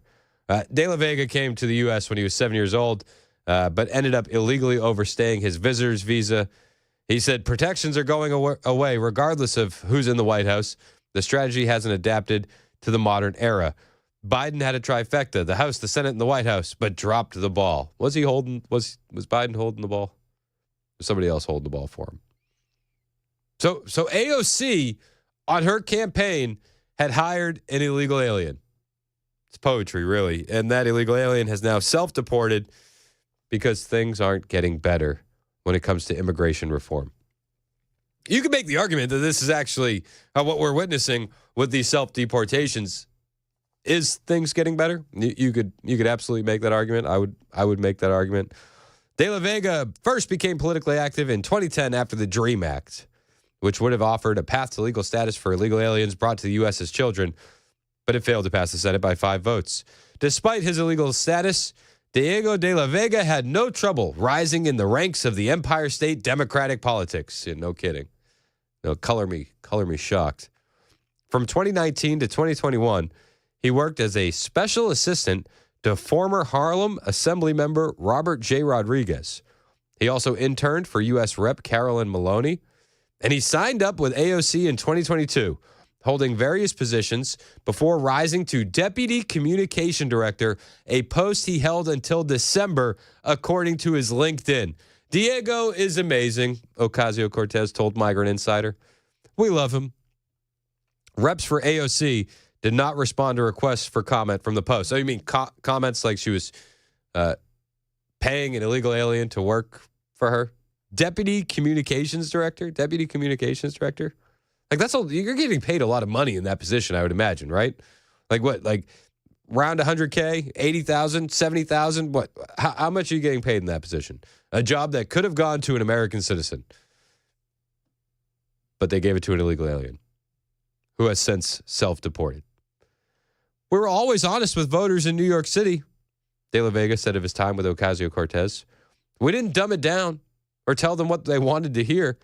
We engaged with them honestly. We listened, then explained that Alexandria was fighting for reform, but Republicans were blocking it. Those dastardly Republicans. When are the Republicans not going to be in control of New York? Let's find out. Yeah. AOC. Hiring illegal aliens. Are you shocked by that? I think she should be investigated for that. Again, they wanted bipartisan border bill. They wanted more funding. They wanted everything, right? But what we really needed was just a new president. That's it. That's all we needed. A new president. And you see this time and time again. The reporting on the southern border right now, it's completely changed in just a little over a month since Donald Trump took office. Fox News' correspondent on the border, Bill Malugin, one of the best reporters out there when it came to chronicling what was happening on the southern border under the Biden administration, says, listen, if Fox sent me down there right now, I'd have trouble finding one migrant. I mean, after spending years down there, to see the numbers the way they are now, I knew they were going to go low. Never could I imagine this low. Where VP Vance was in Eagle Pass the other day, December 2023, when things were at their all-time worst, you were getting like 3,000 to 4,000 crossings there a day. There were just 14 there the other day. Yeah. If Fox were to send me down there right now, I'd have trouble finding a single migrant on camera. Completely different than what we're used to. So, yeah, completely different. I'd have trouble finding a single migrant on camera, Bill Malugin said. Again, under Trump and Kristi Noem's leadership, border encounters have reached the lowest in recorded history. This is no small feat. This is massive. Absolutely massive. Now, Kristi Noem was on CBS over the weekend, and they kept trying to get her in gotcha questions. Kristi Noem had gone on the record saying that she thought individuals who were leaking the ICE raid info were coming from the FBI. Turned out the call was coming from inside the house. It was DHS officials that were leaking ICE raid info. So Margaret Brennan on CBS's Face the Nation feels like she has Kristi Noem in a gotcha question. Kristi Noem doesn't take the bait. You said that you have found leakers within DHS and you're going to prosecute them. Back on February 9th, you tweeted, "The FBI is so corrupt. We'll work with any and every agency to stop leaks." Were you wrong then to blame the FBI if the leaks were from within DHS? No, I think there's leakers all over throughout this government. I think that everybody needs to be, I think these in DHS specifically, these two were leaking our enforcement operations that we had planned and we're going to conduct in several cities and expose law enforcement to vulnerabilities, to those ops being jeopardized to where their lives would be in danger. So they will be prosecuted and they could face up to 10 years in federal prison because they did that. Anyone who is leaking information outside of how something is planned for the safety of those law enforcement officers needs to be held accountable for that. And you're going to continue these polygraphing of employees? The authorities that I have under the Department of Homeland Security are broad and extensive, and I plan to use every single one of them to make sure that we're following the law, that we are following the procedures in place to keep people safe, and that we're making sure we're following through on what President Trump has promised, that he's going to make America safe again. Yeah, listen, I'm here for it. I trust Kristi Noem, even though the way they put her microphone on her made her sound like she was talking from inside a bag of chips. But she said, listen, we're gonna get to the bottom of it. Make no mistake about it. Oh, but you said that they were in the FBI and they actually turned out to be in the DHS. It's like, yeah, well, we probably have some leakers in the FBI as well. It's not really a gotcha. You know what I mean? Like, it's not a gotcha at all. And Margaret Brennan, she tried to do this time and time again. She tried to pin family separation at the southern border on President Trump. Kristi Noem shut that down as well. But when it comes to reviving the policy of separating families from their children at the border, we're actually reviving it. That's what I want to ask. President Biden didn't follow the law.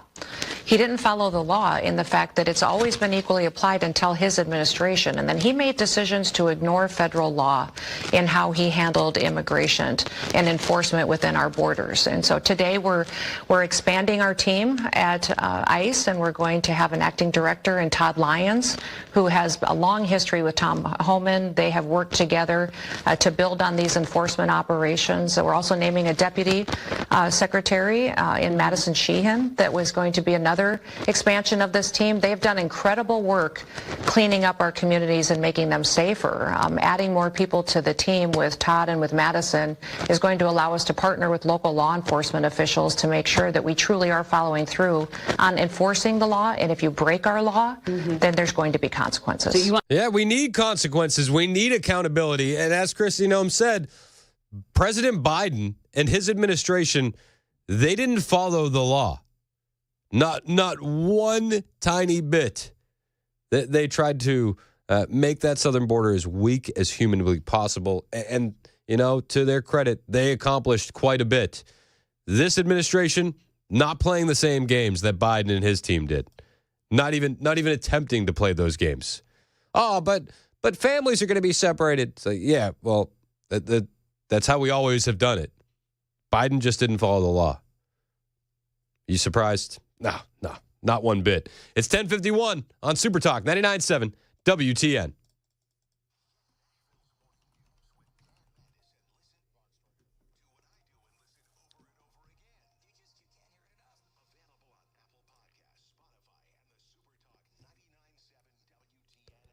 Chris Hand here for my friends at the Glock store. We're so lucky to have these guys in Nashville, that big, beautiful showroom over there. One of the reasons that Glocks are the most popular handguns in America is because, well, you can customize your Glock. You can add performance parts, and there's so many to choose from. Competition triggers, night sights, extended controls, magwells, red dot opt. There's too many for me to list. Honestly, I could try to list them all. There's way too many. But if it's something you need, well, and it's for a Glock, you can rest assured that the Glock store carries it. Now, we're so lucky that we have these guys right here in Nashville, because if you go into the Glock store, there's a certified gunsmith on duty every single time you walk in there. And whatever parts you purchase to customize or enhance your Glock, well, they'll get installed for you for free while you wait. I know, did you hear me correctly? Yes, you did. If you buy a performance part at the Glock store, they'll install it for you for free while you wait. There's a lot of reasons to like the Glock store. Free parts installation, that's just one of them. You'll find a lot more to like about the Glock store. It's minutes from the airport, worth the drive from anywhere.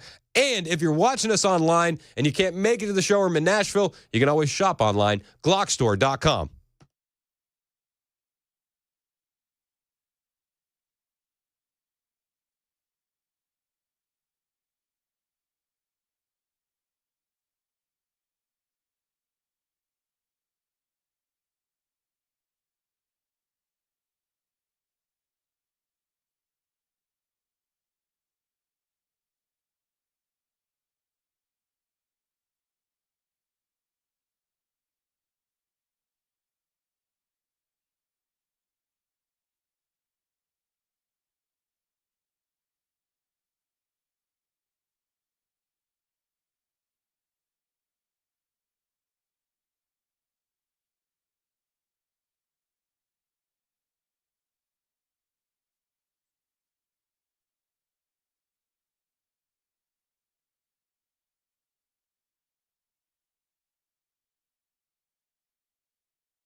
Canada says it's going to raise electricity rates on 1.5 million Americans as part of the trade war. This story and more coming up at 11 on Super Talk 99.7 WTN. Is that a threat, Ken Weaver? That's a threat, dude. Is that the 51st state threatening us? They're threatening.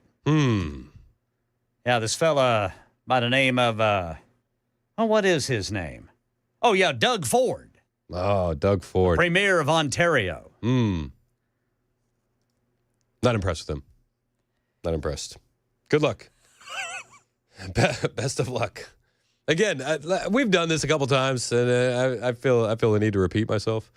But like, if you want to play these silly games, you're going to win silly prizes. As I clean it up for my kids. That's how I say silly instead of stupid. If you play silly games, you're going to win silly prizes. The largest pipeline in Canada that delivers all of that oil to Eastern Canada. Well, it just happens to come straight through Minnesota, don't you know?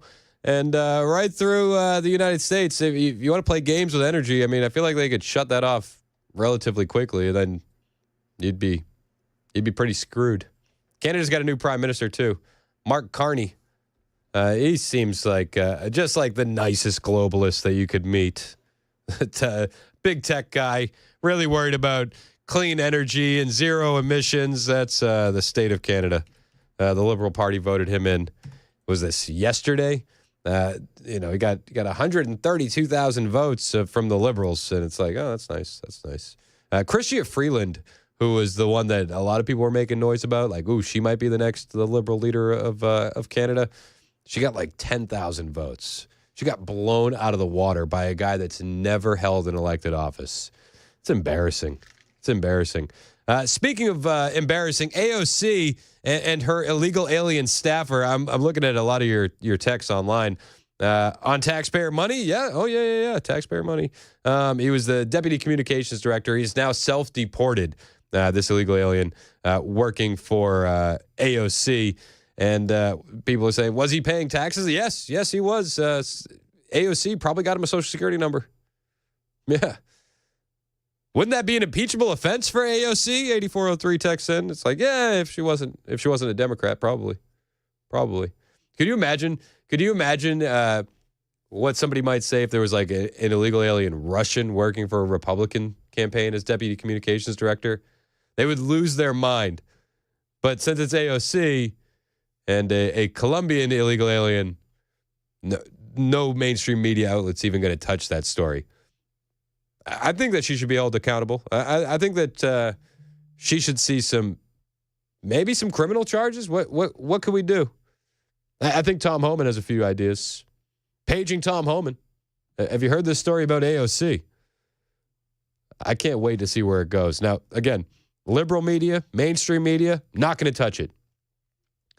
But I think conservatives are paying attention. And I hope that we see some accountability. It's 11 o'clock on Super Talk 99.7 WTN.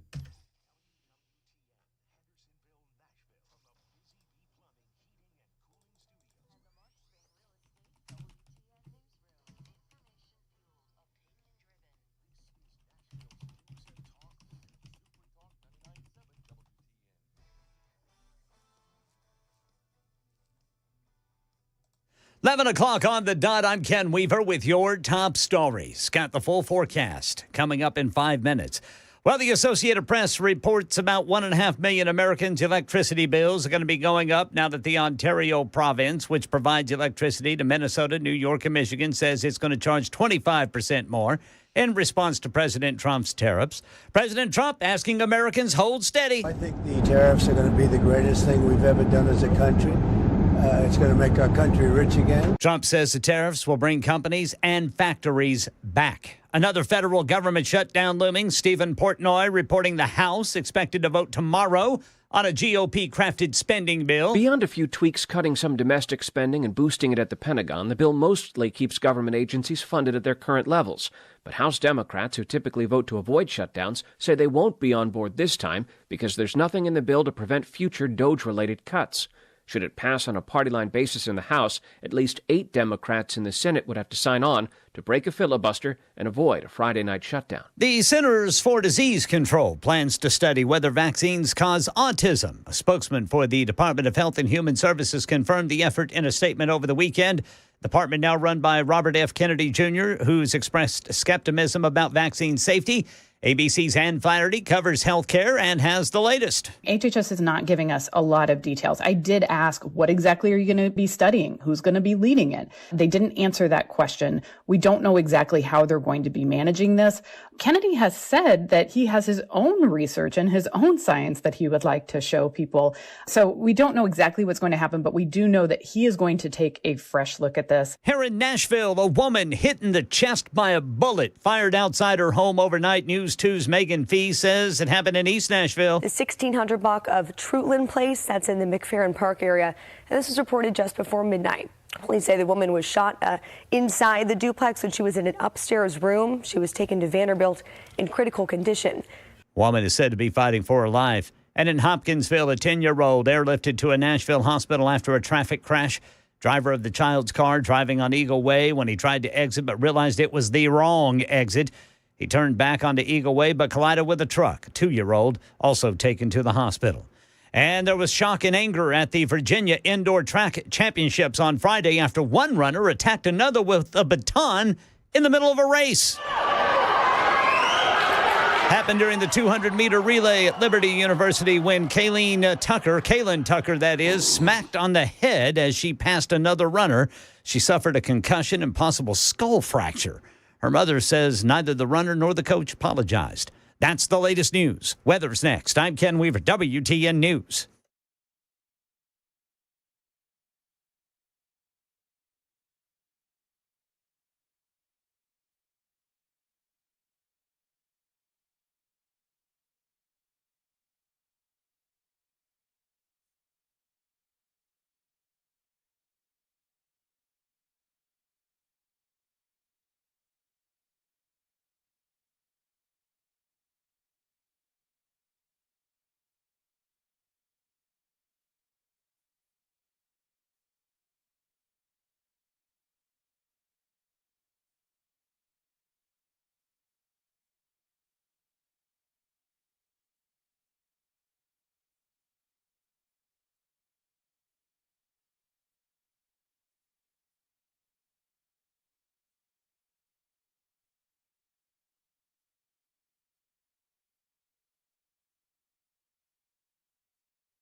It's 11:06 on Super Talk 99.7 WTN. My name is Chris Hand. Hope you're having a fantastic day. As good of a day as you can have after the government has stolen 1 hour from our lives over the weekend that we will never get back.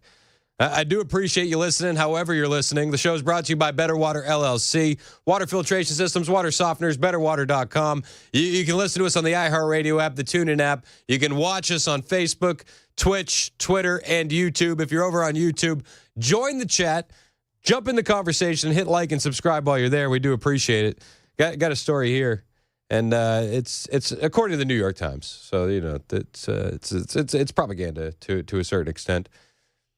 But they say these industries are seeing labor shortages as illegal immigrants stay home from work. The shortages are beginning to be seen in the construction, agriculture, senior care facilities, hotels, and others. Oh no. So sad. So sad. Some industries are now facing labor shortages as illegal immigrants stay home from work, fearing they will be sent home from the U.S.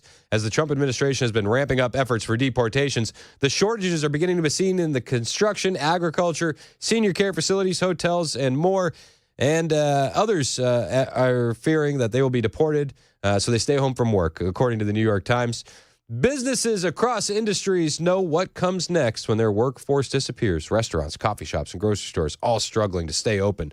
Food prices soaring, and everyday Americans demanding action. Rebecca Shee, the chief executive of the American Business Immigration Coalition, said as more illegal immigrants have been staying off the job. Oh, you mean you work for an immigration coalition and you're yelling from the rooftops at how migrants deporting and self-deporting it's a bad thing? So surprised. So surprised. Around 20% of the U.S. labor force is made up of those who are born outside the country, both those that are here illegally as well as those on visas who came through a different legal pathway. See, nobody's arguing about the ones that came through the legal pathway, right? We're upset about the ones that are here illegally. When the Biden administration was in the White House, hundreds of thousands of illegal immigrants were shielded from deportation as they got work permits under a temporary protected status program, sometimes known as parole. The parole program grew in massive numbers under the Biden administration. However, the Trump administration has promised that the program will be rolled back, starting with those that were granted temporary protected status and are here from Venezuela and Haiti. The program under Biden also included immigrants from Cuba as well as Nicaragua. Democrats have at times argued that Americans are not willing to perform the work in agriculture or other industries, and they're talking points against Trump effort on deportations. They always do that. Oh, they're doing the jobs Americans don't want to do. It's like, yes, like human trafficking and drug trafficking and extortion. And I remember the story of a Tren de Aragua member pulling the fingernails out of a female with pliers. It's, this is the work that Americans don't want to do, right? Yeah, these are the jobs. These are the jobs Americans don't want to do. So they're upset. They're upset. We're losing the illegal aliens that we've been paying less than American wages in construction and in agriculture. And what are we going to do now? Maybe pay Americans to do the job. I mean, that's what I would do. And if you look at the jobs report that came out on Friday, you can make the argument that we're actually starting to see the benefit of some of Trump's policies. Big gains for native-born Americans for the first time in 15 months. The job gains for native-born Americans, for American people born in America, exceeded job gains for migrant and foreign-born workers. This is the first time that's happened in more than 15 months. That's a good thing, right?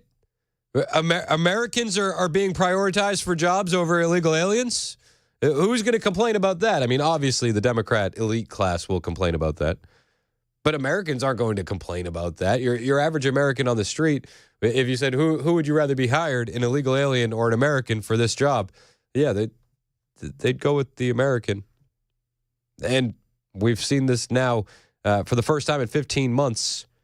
The number of American-born workers is higher. It went up, while the number of jobs gotten by foreign-born workers is lower. It went down.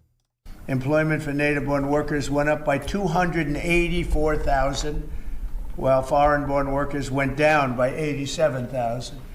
Now, you've heard the same stat where foreign workers were taking up all the jobs or almost all the jobs. Yep. In some cases, literally all of the jobs. And now it's 284,000 native-born jobs here, people born in our country, 284,000, while foreign-born workers went down by 87,000. First time that's happened in a long time. So these are incredible numbers, and they're very early. I mean, we're here for 5 weeks, but we have been talking about it since the big win in November 5th. So a lot of these people, they listen to us speak and they say, well, I'm going to gear up, and they're gearing up. And so they've been gearing up. They've had a little time. It's not just 5 weeks. It's 5 weeks plus a few months. I mean, it's really incredible what he's been able to do in such a short amount of time. It's just unbelievable. And they had the NEC director, Kevin Hassett, talking about how the talking points beforehand were, well, if you deport the illegals, employment's going to go down. I think that the three things that you emphasized during the campaign is that you wanted to create domestic, high-paying manufacturing jobs, that you wanted to end wasteful government spending and reduce the unproductive government workers, and in fact unleash them into the private economy where they could be more productive, and to create jobs for Americans. A lot of people said that if you deported illegals, the employment would go down because no Americans would take those jobs. And if you look, 280,000 American-born folks were hired, manufacturing jobs are going up, and this is just out of the expectation of your future policies, really, sir. It's in April when your Reciprocal Trade Act is expected to happen. The tax cuts haven't passed yet. And so people are clearly expecting the golden age. And if you want to forecast the future numbers, everybody, just keep in mind that President Trump has already gotten us $1.7 trillion in commitments of new factories. Yep. And those haven't even happened yet. Those aren't even in the numbers. And so I expect this is going to be a glimpse of a golden age to come, sir.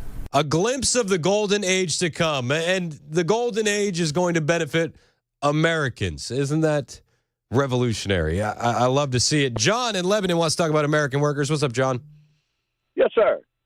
First, I'd like to say that anybody with 3 brain cells knows that there's going to be growing pains to get this done. Yep. Get the illegals out of here. Put the Americans back to work. I had a home improvement business for about 22 years. And I shut it down when I got tired of bidding against illegal aliens. And one of the things that stands the hair up on my neck is to hear somebody say, well, you can't get the white guys to work anymore. I tell them, you can't get them to work for $50 a day. Yep. When I was working framers, plumbers, roofers, and I paid those people good money.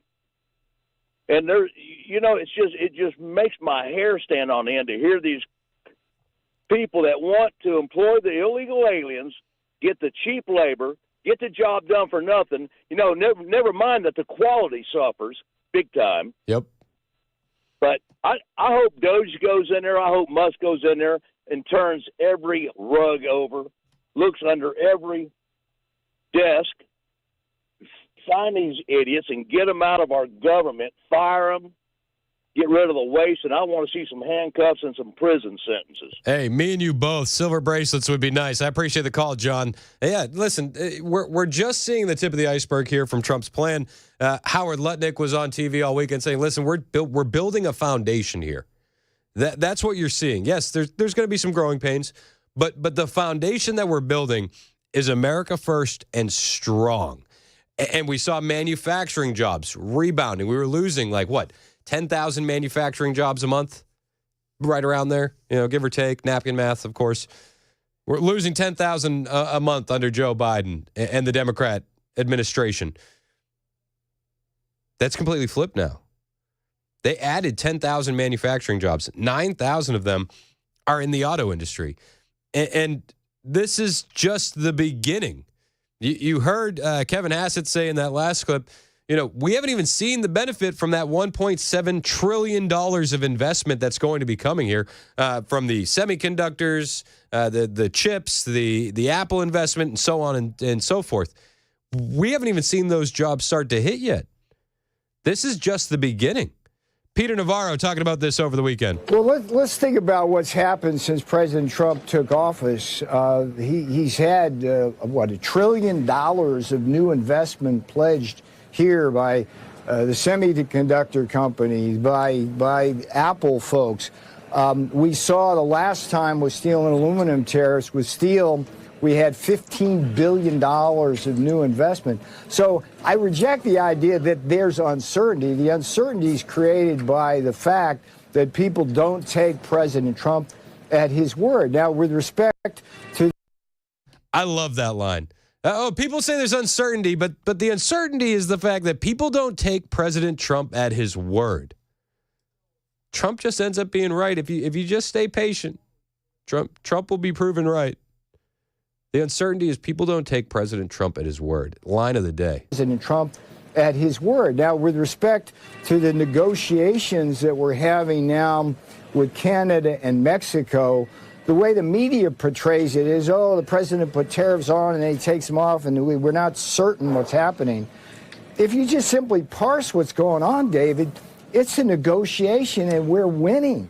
I mean, we put the tariffs on. So what happens? The auto companies come to us, and what do they pledge? They say, hey, we are actually going to start moving our supply chains to this country much faster than we should have been doing if we had believed you a couple of months ago. They're getting the picture. And then we've gotten more and more cooperation. There was an extraordinary... I don't praise the New York Times ever, okay? But yesterday was a rare event. They had their podcast, The Daily, on, where they sent a reporter deep into Mexico to visit fentanyl labs. And the conclusion of that report was, hey, the tariffs are working to break the back of fentanyl production in Mexico. Oh, color me shocked. The tariffs are working. Breaking the back of fentanyl production in Mexico. Good. And we're seeing the manufacturing coming back stateside. The tariffs are working.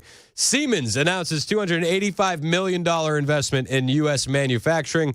Siemens plans to invest $285 million in the United States, the tech company said Thursday, including 2 new facilities in California and Texas. Massive. Again, this is going to be that ripple effect that we haven't even seen yet from the Trump administration.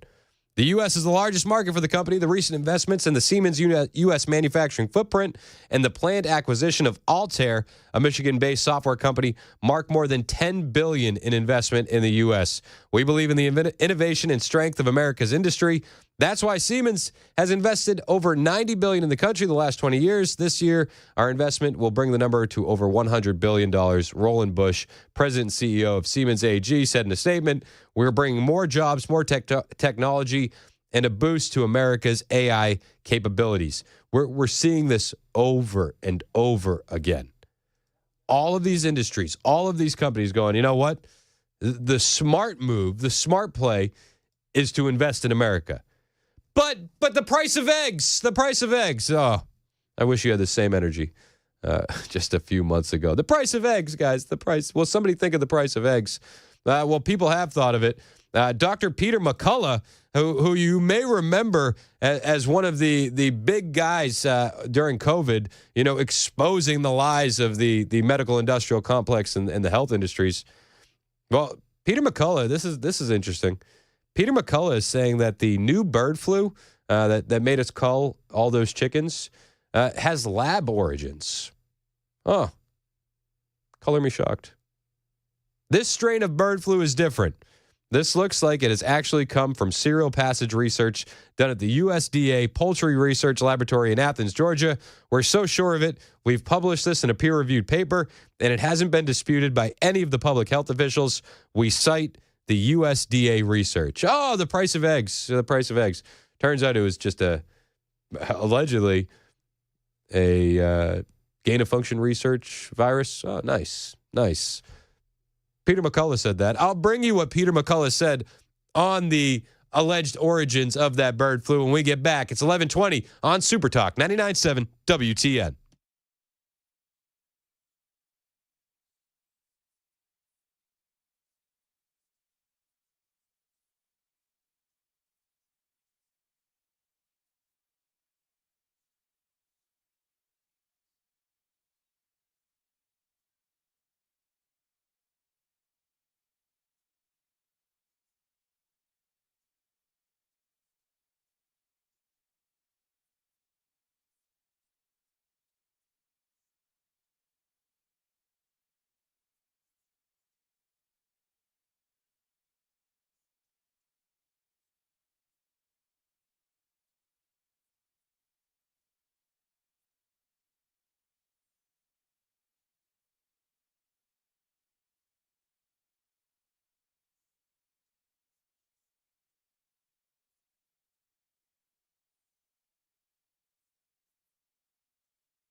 Weather can change in an instant, and you need to be prepared for any outcome. That's why Generator Supercenter of Nashville will help keep your family safe and connected. We make buying a backup generator simple and easy, with financing options available, free in-home estimate, turnkey installations, no worry warranty, and most importantly, the monitoring and service of your fully installed generator. Come see us at our location in Nashville or visit us online. Generator Supercenter of Nashville. We serve all Middle Tennessee.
X outage. Dozens of shots fired in Nashville and a woman hit in the chest while laying in bed. These stories and more coming up at 11:30 on Super Talk 99.7 WTN. Thank you, Ken Weaver. It's 11:25 on Super Talk 99.7 WTN. I'm Chris Hand. Show's brought to you by Better Water LLC. You need a water filtration system or a water softener, head on over to betterwater.com. Those guys will take care of you. You can listen to the show wherever you go, iHeartRadio, TuneIn. You can watch us on Facebook, Twitch, Twitter, and our personal favorite, YouTube.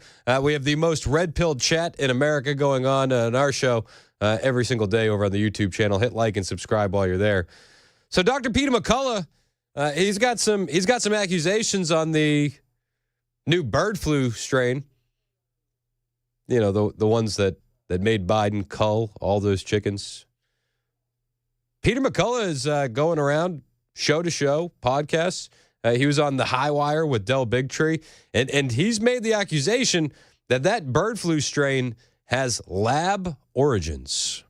That's about what it is. Now, our research at McCullough Foundation, Nick Hulsher, the lead, this strain of bird flu is different. This looks like it has actually come from serial passage research done at the USDA Poultry Research Laboratory in Athens, Georgia. Serial passage is when there's a blend of viral strains that's intentionally put, in this case, in a mallard duck. They were trying to see which strain would pass to the next mallard duck. And the mallard ducks are studied because their gullet is where the virus attaches, but it doesn't go into the lungs. And indeed, they found clade 23446 that looked like it transmitted. And sure enough, that's where the first cases were, around Athens, Georgia. Now, the unique aspect to this clade is that it was very mild in the mallard ducks. They could spread it all over in other migratory waterfowl. It quickly spread into mammals. We're now up to about 40 different species of mammals. And so what, the USDA and other public health officials have done, over the last several decades is what's called biosecurity. Biosecurity, that sounds good, right? So essentially what he's saying is that this new bird flu has lab origins and that they've traced it. Now, there are other scientists that are out there disputing McCullough's findings, and that's all well and good. And not just establishment scientists. Robert Malone is pushing back against this theory from McCullough as well. But biosecurity, eh? So biosecurity would be this idea that, well, if one chicken has bird flu, if we sterilize the whole farm, they won't get it again. Well, that doesn't work in this case because the mallard ducks will just continue to reinfect the farms. In fact, a guest on that clip you showed pointed that out. So immediately we think we should not do culling because of the fact we can't stop the reinfection with the mallard ducks. But this is how they do it. Del. They will take samples of about 11 birds on different swabs, put it into the same test tube, and then do another 11, and then a different test tube, and then they send it off. Now they throw the birds back into the coop or the bin, so they don't know which birds are tested. And so when one of the tubes turns positive, you never know which bird. The decision is to cull them, to kill them all. And when they extinguish all the birds by either pulling the oxygen out of the chambers or smothering them with foam, what happens is the whole facility has to be sterilized, disinfected, and our research shows, Del, is taken offline for 111 days. That's efficiency. That's efficiency, right? Yeah. I mean, no matter how you slice it, if this wasn't grown in a lab, the way Peter McCullough is saying it is, there's still some big questions on what they're doing to test these birds, how long it takes to reset up the factory after you cull all these birds. Is culling even the right way to go about it? But you don't hear spirited debate on this in the mainstream media. You just hear Trump hasn't brought down the cost of eggs. How dare he? Trump, orange man bad. That's what we get from the mainstream media. I wish that we would have more conversation. I wish that we could see a panel on CNN or ABC or CBS where they have Peter McCullough and they get another red-pilled scientist who disagrees with them, and they let these guys go at it. But we don't get that kind of spirited, robust debate. No, especially from our mainstream media networks. All we get is that it's Trump's fault that the eggs are so much money, and he's done nothing to bring down the cost of eggs, completely ignoring all the steps that led us to this point currently. Of course, right? Of course. It's 11:30 on Super Talk 99.7 WTN. When we get back, Anna Paulina Luna is claiming the rhetoric the left is using against Trump is largely responsible for the rising threats against Elon Musk. Elon Musk has tracked down who's funding a lot of these protests at Tesla dealerships, plus is Act Blue in turmoil. We'll talk about all that and more right here on Super Talk 99.7 WTN.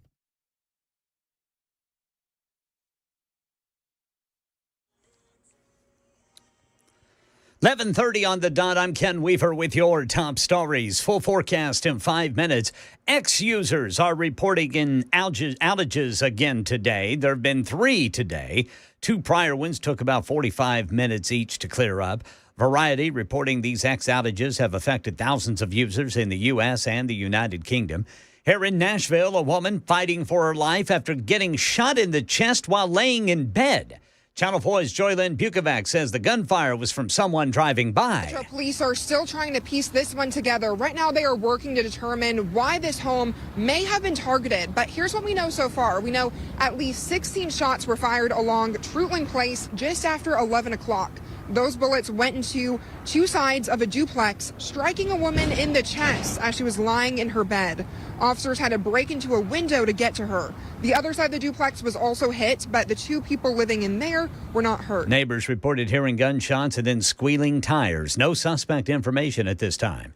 Effective today, Canada says it's imposing a 25% tariff on electricity Ontario provides to about 1.5 million Americans in Minnesota, New York, and Michigan. Ontario Premier Doug Ford even went as far as to say he'll shut the electricity off completely, blaming President Trump for starting the trade war. Ford says this should add about $69 per month to the electricity bills of each American affected.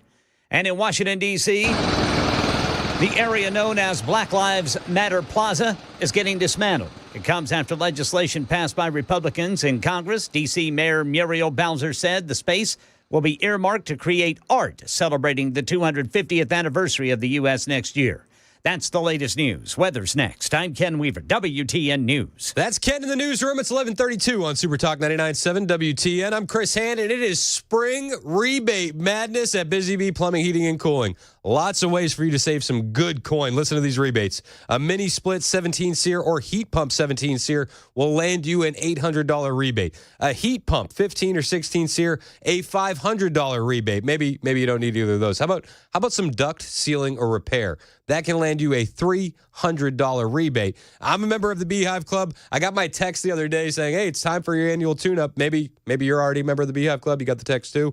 Well, that will land you a $50 rebate. And then when you get your fall tune-up, you get another $50. So that'll pay for your Beehive Club membership just like that. $99 for your Beehive Club membership lands you 3 annual tune-ups, 10% off all repairs, front-of-the-line service, a $100 annual accrued replacement credit with a maximum of $1,000, no overtime or holiday fees, and exclusive Beehive member promotions. Join the Beehive Club today. It will pay for itself. Busy Bee Plumbing, Heating, and Cooling, 615-775-7833, 615-775-7833, busybeehvac.com.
$35 minutes past the hour on Super Talk 99.7 WTN. Hey, how are you? It's Chris Hand.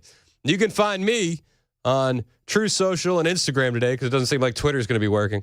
But if you want to check Twitter too, at Chris Hand on Air. All of them are the same. Hit follow. I will follow back at Chris Hand on Air. I posted a hell of a meme on my Instagram page. Did you see that on my story? Not yet. No. You haven't checked that? Do I check it all the time? It's Mitch McConnell. It says Monday morning after daylight savings. It's just a picture of Mitch. That's good. That's good. I feel like we all feel like that today. We do. Absolutely. All right, so we got Elon Musk. Threats of violence ramping up. People really don't like him. He's cutting into the money for those programs. Anna Paulina Luna says it's the rhetoric of the left that is really ratcheting this up. Florida Congresswoman Anna Paulina Luna joins us now. Congresswoman, how much attention is Washington paying this rise in violence against Musk? I would say that they are largely responsible. Jesse, I sit on House Oversight, and the rhetoric that we're hearing, not just when the cameras are on, but even off, I will tell you that I've heard conversations on the House floor where people have said that they know that Elon Musk hitting him, attacking him is actually good for their polling numbers. And so they're going to continue to do it. Now, as you know, Elon Musk just went on Joe Rogan the other day, has talked about how he has an increase in threat to his life. And so I would say that this scary rhetoric that we're hearing is also the same rhetoric that we heard about President Trump leading up into the 2024 election cycle. And remember, it's these crazy leftists that are actually partaking in these violent attacks. And so it's very concerning. Attacks on politicians is up at the highest time it's ever been in the last decade. Yeah, listen, it's the rhetoric of the left, and it's ratcheting up some crazies. I saw a video, this blue anon conspiracy theory believing guy. He's like, guys, don't worry. At midnight, Trump and his entire cabinet are going to be arrested. And it's like, I don't know where you're getting this. This is just like it's very similar to the QAnon. Nancy Pelosi's already been arrested and she's in Gitmo kind of crowd. And it's like you're going to get one of these crazies who's going to realize that none of that's happened. And the rhetoric has been so insane from the left that they're just going to snap and they're going to feel like they need to take matters into their own hand. I pray it doesn't happen. I pray everybody stays safe. But it wouldn't shock me if that did happen. And you're seeing all these protests at Tesla dealerships. You got Tesla dealers being firebombed or shot at, or groups of protesters showing up. Elon actually said that there was an investigation into some of the Tesla protests, and he found that 5 Act Blue funded groups are responsible for the protests occurring at Tesla dealerships across the country. Act Blue, the fundraising arm for the Democrat Party.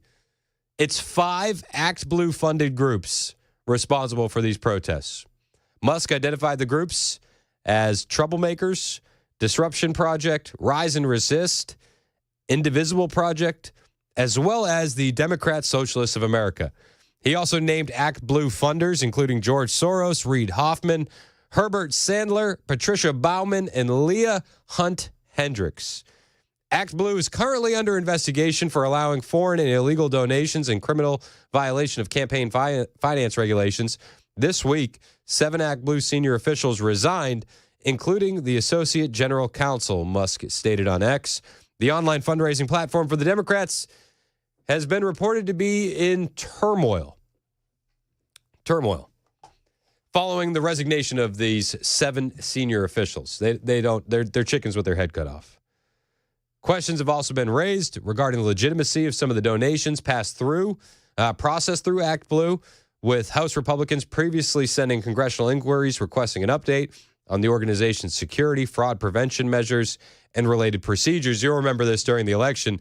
The CVV code, the 3-digit code on the back of the card. You didn't have to put that in if you were making a donation to Act Blue, which everybody thought was very, very convenient. And it also opened up the option for a lot of money to be flowing in from overseas. So you didn't need to verify the card. Interesting stuff. The Tesla protests have been happening all over the place. We saw one in Manhattan last week. Some poor guy was just there trying to buy a Tesla. He's like, I just showed up for a test drive, guys. Like, I'm just looking for. Elon's not here. I felt bad for him. But we've seen the protests. The one in Manhattan that I was just talking about, they were holding up signs comparing Elon Musk to Hitler.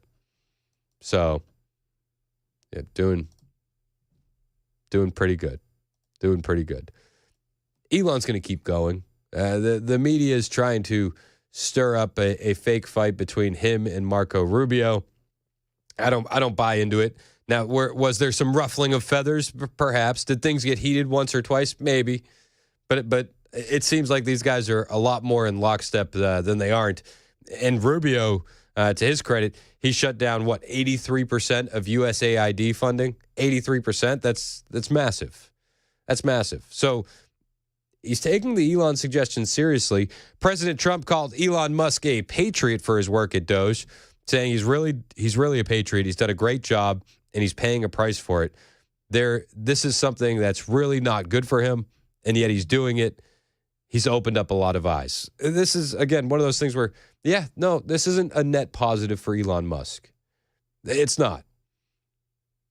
A lot of the hippie, granola, liberal, climate change believing Democrats, they bought Teslas because they wanted to save the environment. Now they're immediately regretting that decision and selling those Teslas. Elon's not necessarily benefiting from this at all. Yet still he persists. Trump was asked about the clash between Rubio and Elon Musk, and he said point blank, no clash. Fake news. Don't believe it. Don't.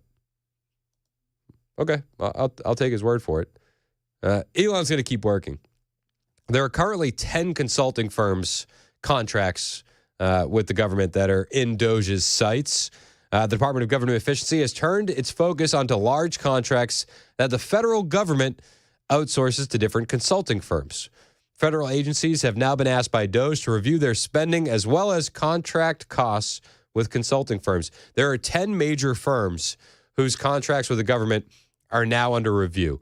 Deloitte, Booz Allen Hamilton, Accenture, General Dynamics, Leidos, Guidehouse, High Mission Technologies Corp., Science Applications International Corporation, CGI Federal, and International Business Machines Corporation, according to Business Insider. The list of the 10 firms earns billions of dollars a year performing outsourced tasks in contracts with different federal agencies. They are usually hired to advise the federal government on how to assess, as well as advise the government on how to perform its functions better. I would just say, have you looked at the government over the past decade? Has any of these contracts actually benefited the government performing its functions better? Most likely not. So now you got these consulting firms in the crosshairs of Doge. Deloitte in the 2024 financial year earned just 9% of its revenue from contracts with the government. Consulting firms like Booz Allen Hamilton, however, heavily rely on these government contracts. The consulting firm separated from its private sector consulting arm in 2008. Nearly all of its revenue comes via government contracts at around $11 billion for Deloitte. Leidos Holdings is a consulting firm that provides technology for national security purposes. Many of the consulting firms work directly with the Department of Defense. According to the Wall Street Journal, executives from Booz Allen, Ernst & Young, as well as other major consulting firms met with the Trump administration in recent weeks in an attempt to convince them not to cancel their contracts. Please, sir, we want some more contracts. I hope Trump says no. Let's be honest. If you're consulting the government on how to be more efficient, and we've looked at the government over the past decade plus, and you haven't helped in that realm, well, then you got to go. The firms are now being asked to defend the spend, explain why your services are key to the goals of the Trump administration. Josh Greenbaum, the Federal Acquisition Service Commissioner in the General Services Administration, said the private sector provides incredible products that help make the government better. We value their partnership, which is why we're meeting with them. We welcome them working with us to decrease our excessive government spending while continuing to provide the essential services that the government needs. He did, however, stress that the meetings with the consulting firms are needed because the debts that the United States has accrued over time. Are these necessary? I think that this is the big question, and this is what Doge needs to dive into. As you can see with USAID, they cut 83% of the foreign funding that we were doing under Marco Rubio, in line with the Doge suggestions. Yeah, what else can we cut 83% from? What else? Certainly some of this stuff is going to be necessary. Certainly some of it is going to help government function, and we don't want to just knock it all out. I understand that. But can we get to 83% being removed? I feel like that would be nice. Can they explain what they do here? I mean, it just feels like Office Space. What exactly do you do here? But people are tired of the wasteful spending. That's why Doge is so popular with the American people. Plain and simple. Rick Scott was on the Talking Head shows over the weekend, and he echoed just that. People are fed up with wasteful government spending. We've had a 2% increase in population in 5 years and a 53% increase in spending. We will not get interest rates down. We will not get inflation under control until we balance the budget. Plain and simple. We need to get the inflation down. We need to get the budget under control. Trump is the guy to do it. Doge is going to assist him in doing that. Fingers crossed that they can do it very, very quickly and cut as much as humanly possible. A lot of people say that Trump is going to go after Social Security and Medicare and Medicaid, and I'd make the argument if we don't do these cuts, those programs are as good as dead anyway. We're $37 trillion in debt. You know, we had the time change last night. Thomas Massey tweeted out, "Don't forget to." He said, "Don't forget to set your budget clock ahead." Was it 200 million? Because that's how much we go into debt each hour. $200 million. It needs to get fixed. It needs to get fixed. Trump, Doge doing their best. The swamp creatures are also doing their best to not let go of any of that government money because, well, they heavily depend on it. It's 11:48 on Super Talk 99.7 WTN. We'll check in with Chad Benson when we get back, see what's coming up on the Chad Benson Show this afternoon right here on Super Talk.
53 minutes past the hour. Super Talk 99.7 WTN. I'm Chris Hand. Show's brought to you by Better Water LLC, water filtration systems, water softeners, betterwater.com.